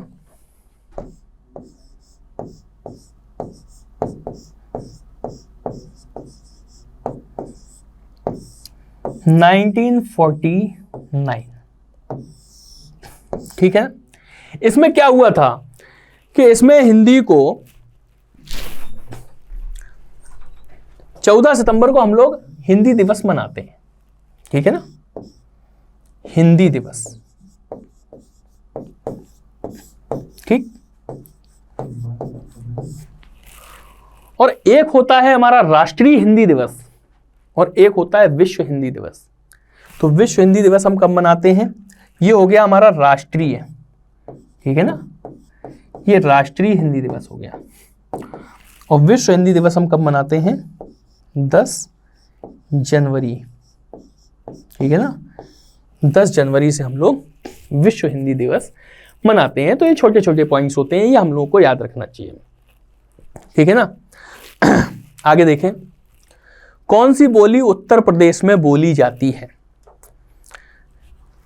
ये क्वेश्चन हमें जहां तक याद आ रहा है कि रिवाइज्ड आंसर की में इसका सबको कॉमन अंक दिया गया था इस क्वेश्चन का। अगर किसी को याद हो तो कमेंट में ये बताए कि ऐसा हुआ था कि नहीं हुआ था, और अगर ऐसा हुआ था तो उसका कारण ये था कि उत्तर प्रदेश में बोली जाती है। अब आप जानते हो कि बुंदेली भी उत्तर प्रदेश में बोली जाती है और कन्नौजी भी उत्तर प्रदेश में बोली जाती है। तो ये दोनों आंसर संभवतः माने गए थे, लेकिन आयोग पूछना क्या चाह रहा था, क्योंकि दोबारा ऐसी संभावनाएं बन सकती हैं। तो इस क्वेश्चन का हम थोड़ा सा व्याख्या हम आपके सम्मुख करना चाहेंगे कि पूछना क्या चाह रहा था कि कौन सी बोली उत्तर प्रदेश में बोली जाती है। उसे यहां पे लगाना चाहिए था केवल उत्तर प्रदेश में बोली जाती है। तो कन्नौजी जो है वो कन्नौज और आसपास के क्षेत्रों में बोली जाती है, ठीक है ना। औरैया है, इटावा है, कानपुर नगर, कानपुर देहात, इस प्रकार से ये कन्नौजी क्षेत्र हो रहे हैं। कन्नौज है, फर्रुखाबाद है, तो ये सब उत्तर प्रदेश के ही क्षेत्र हैं। लेकिन बुंदेली जो है उत्तर प्रदेश के साथ साथ मध्य प्रदेश में भी बोली जाती है, ठीक है ना। उत्तर प्रदेश के जिले कौन कौन से हो गए? जालौन है, बांदा है, हमीरपुर है, महोबा है, और आपका चित्रकूट है, झांसी है, ललितपुर है। ये बुंदेली क्षेत्र उत्तर प्रदेश के हो गए। फिर जब आप एमपी जाएंगे तो भिंड है, मुरैना है, दतिया है, दमोह है, ग्वालियर है, जबलपुर है, बहुत सारी जगह वहां भी है। अपने उत्तर प्रदेश में इलाहाबाद और मिर्जापुर के साइड भी थोड़ी थोड़ी शायद बुंदेली का प्रभाव मिलता है, ठीक है ना, थोड़ा थोड़ा मिलता है। बाकी प्रमुख तो यही है सब जो आला उदल वाले क्षेत्र हैं यहां पे, ठीक है। और फिर ये एमपी भी चली जाती है। चित्रकूट, हमें पता है कि चित्रकूट यूपी और एमपी के बॉर्डर पे है जिस तरीके से, है ना। तो बुंदेलखंडी भाषा चित्रकूट से क्रॉस होकर वहां एमपी तक चली जाती है और बहुत आगे तक प्रसार करती है जाके अपना। आप लोगों को पता है बुंदेलखंड राज्य की मांग हो रही है, समय समय पे ये भी उठती रहती है। तो उसका बुंदेलखंड राज्य का आधार क्या है? यही आधार है कि उत्तर प्रदेश के बुंदेलखंड बोलने वाले जिले और मध्य प्रदेश के बुंदेलखंडी बोलने वाले जिले, इन सबको एक जगह उठा कर दिया जाए। एक चीज। दूसरी चीज, जो बुंदेलखंडी क्षेत्र है उसका पर्याप्त विकास नहीं हो पा रहा है, सूखा की समस्याओं से ग्रसित रहता है ये क्षेत्र, तो ये भी एक इनका उद्देश्य है कि इस प्रकार से अलग कर दिया जाए। ये बहस है और ये विचार विमर्श है, ये चलते रहेंगे, ठीक है ना। तो अगर वो केवल ये कर देता कि केवल उत्तर प्रदेश में, आयोग ने आंसर इसका कन्नौजी दिया था, ठीक है ना, लेकिन उसका आंसर कन्नौजी का केवल यही कारण था कि कन्नौजी केवल उत्तर प्रदेश में बोली जाती है और बुंदेली आपकी यूपी और एमपी दोनों जगह बोली जाती है, ठीक। तो उसने चूंकि लिखना वो भूल गया कि इसमें केवल उत्तर प्रदेश में बोली जाती है, इसलिए संभवतः जहां तक मुझे याद आ रहा है कि इसका कॉमन नंबर दिया गया था। और एक चीज और ध्यान रखें कि जो कॉमन नंबर दिए जाते हैं, फुल मार्क्स दिए जाते हैं, वो केवल उन्हीं लोगों को दिए जाते हैं जो उस क्वेश्चन को अटेम्प्ट करते हैं। जो अटेम्प्ट नहीं करते हैं उन्हें वो फुल मार्क नहीं मिलता है। क्लियर हो गई ना बात? तो इस चीज का भी ध्यान रखें थोड़ा सा। हाड़ौती की बात करें तो हाड़ौती भाषा कहाँ की है? राजस्थान के कुछ जिलों में है, जैसे कोटा है, बूंदी है ना। राजस्थान में हाड़ौती भाषा बोली जाती है। बांगरू भाषा आपकी अरुणाचल और तिब्बत, ठीक है ना, तिब्बत में भी है बांगरू भाषा। तो इनका तो उत्तर प्रदेश से कोई संबंध ही नहीं है। बुंदेली आपका यूपी के साथ एमपी हो गई, ठीक है ना। और केवल कन्नौजी है जहां पे अगर इसमें केवल लगा दिया जाए तो कन्नौजी भाषा है जिसका क्षेत्र केवल उत्तर प्रदेश के अंतर्गत आता है। उसका भी हमने आपको बताया, कानपुर नगर हो गया, कानपुर देहात हो गया, कन्नौज हो गया, फर्रुखाबाद हो गया, औरैया हो गया, इटावा हो गया, ये सारे क्षेत्र जो है वो कन्नौजी के अंतर्गत आते हैं। नेक्स्ट क्वेश्चन देखते हैं कि मामला अभी भी विचाराधीन है, वाक्य का उचित अंग्रेजी अनुवाद क्या होगा? तो इसमें तो कोई दिक्कत नहीं थी, ठीक है ना। मामला अभी भी विचाराधीन है, अभी और भी, यह ध्यान रखिएगा, ठीक है ना। The matter is under consideration और the matter is still under consideration, इन दोनों में थोड़ा सा लोग कंफ्यूज हुए थे वहां पे, ठीक है ना। किसी ने यह आंसर लगाया था और किसी ने यह आंसर लगाया था, लेकिन अभी के साथ में भी लगा हुआ है तो स्टिल आ जाएगा, ठीक है ना। अभी भी इसका मतलब क्या हो गया कि अभी भी मतलब रनिंग उसमें, तो स्टिल का मतलब यही होता है, तो ये आंसर इसका होगा। इसमें तो लोग कंफ्यूज थे, बाकी कोई दिक्कत नहीं थी। एक क्वेश्चन ये देखिए, the application may be rejected. इस क्वेश्चन में कई लोगों को आपत्तियां हुई थी, ठीक है ना। अंतिम क्वेश्चन है आज का, और इस क्वेश्चन में कई लोगों को आपत्तियां हुई थी। एप्लीकेशन मे बी रिजेक्टेड, यानी कि आवेदन अस्वीकृत किया जाए, आवेदन अस्वीकृत करें, आवेदन अस्वीकार करें, आवेदन स्वीकार ना करें, आवेदन अस्वीकार किया जा सकता है। ठीक है ना। तो लोगों ने क्या किया कि मे बी देखा, मे बी देखा, ठीक है ना, और मे बी उन्होंने कहा कि सकता है, यह कर दिया। और आयोग ने आंसर क्या माना? आयोग ने आंसर माना आपका ये कि आवेदन अस्वीकृत किया जाए। पहली बात तो अंग्रेजी भाषा के अंतर्गत आयोग का यह आंसर बिल्कुल सही हो गया। दूसरी चीज, चूंकि इसके विषय में हम भी ज्यादा नहीं समझ पा रहे थे और इसका विश्लेषण हम करना चाहते थे, तो जब इसकी हम तह में गए, पता किया, तो उसके बाद जानकारी यह निकल के सामने आई कि एक होता है आवेदन अस्वीकृत और एक हो गया यहां पे स्वीकार दिया हुआ है। ठीक है ना। तो आवेदन क्या है? यह औपचारिकता है। ठीक, यह औपचारिकता है। जब आपको निमंत्रण मिलता है तो आप उसे स्वीकार करते हैं, और आवेदन होता है तो उसे स्वीकृत किया जाता है। यह समझिएगा। ठीक है ना। इनविटेशन जो है वो क्या होता है? वो स्वीकार होता है, और आवेदन जो है, एप्लीकेशन जो है, वो स्वीकृत होती है। बात आई समझ में? तो सीधी सीधी सी बात यह कही गई कि आप ये स्वीकार अस्वीकार इन्हीं शब्दों को एलिमिनेशन मेथड से आप हटा सकते थे, तो सीधा सीधा आंसर स्वीकृत निकल के आ जाता। ये अंग्रेजी की अपनी बारीकियां होती हैं। तो आप ये देख सकते हैं कि क्वेश्चन देखने में कितना आसान लग रहा है, और मैक्सिमम लड़कों का ये क्वेश्चन गलत हुआ था, मैक्सिमम लोगों का। लेकिन बहुत से लोग हैं जो अंग्रेजी में निष्णात हैं, उन्होंने सही भी किए थे। हमारे साथ के लोग थे जिन्होंने सही किए थे, और ईमानदारी की बात है, ये क्वेश्चन मेरा गलत था, इसका मुझे अंक नहीं मिला था, और मैंने अटेम्प्ट किया था। 1.5 अंक मेरा कटा था इस क्वेश्चन को लेकर। यह हमारा व्यक्तिगत अनुभव है। तो इसीलिए हम इसकी तह में हमने जब जानने की कोशिश की, तो उन्होंने बताया कि एप्लीकेशन जो है वो एक फॉर्मल प्रोसेस है। ठीक है ना, औपचारिकता होती है, औपचारिक है। ठीक है। और मान लीजिए कोई निमंत्रण है तो वो क्या होता है? निमंत्रण स्वीकृत नहीं होता, स्वीकार होता है। तो वहां क्या अनौपचारिकता है, मित्रवत है। बात क्लियर हो गई होगी ना, बात समझ में आ गई होगी। तो इसलिए सीधा सा ये है कि स्वीकार शब्द ही गलत है, एप्लीकेशन के साथ स्वीकार शब्द ही गलत है। स्वीकार और अस्वीकार ये शब्द गलत है, स्वीकृत और अस्वीकृत ये शब्द सही है। इसलिए आवेदन अस्वीकृत किया जाए, बिल्कुल से यहां पे इसे सही कर दिया गया। ठीक है ना। तो ये थे आपके 50 क्वेश्चन।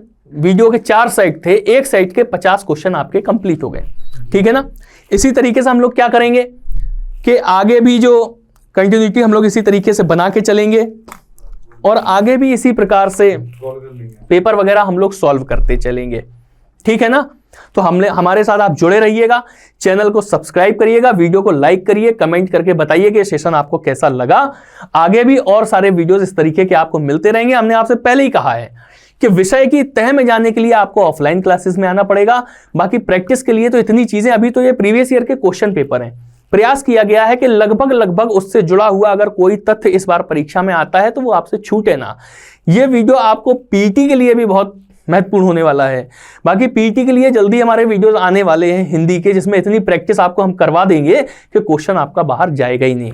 बस आपको ध्यान क्या रखना है कि अपना ध्येय साध के चलना है, जीतना है तो जीतना ही है, ये आपको मान के चलना है। हार किसी भी कीमत में आपको बर्दाश्त नहीं होना चाहिए।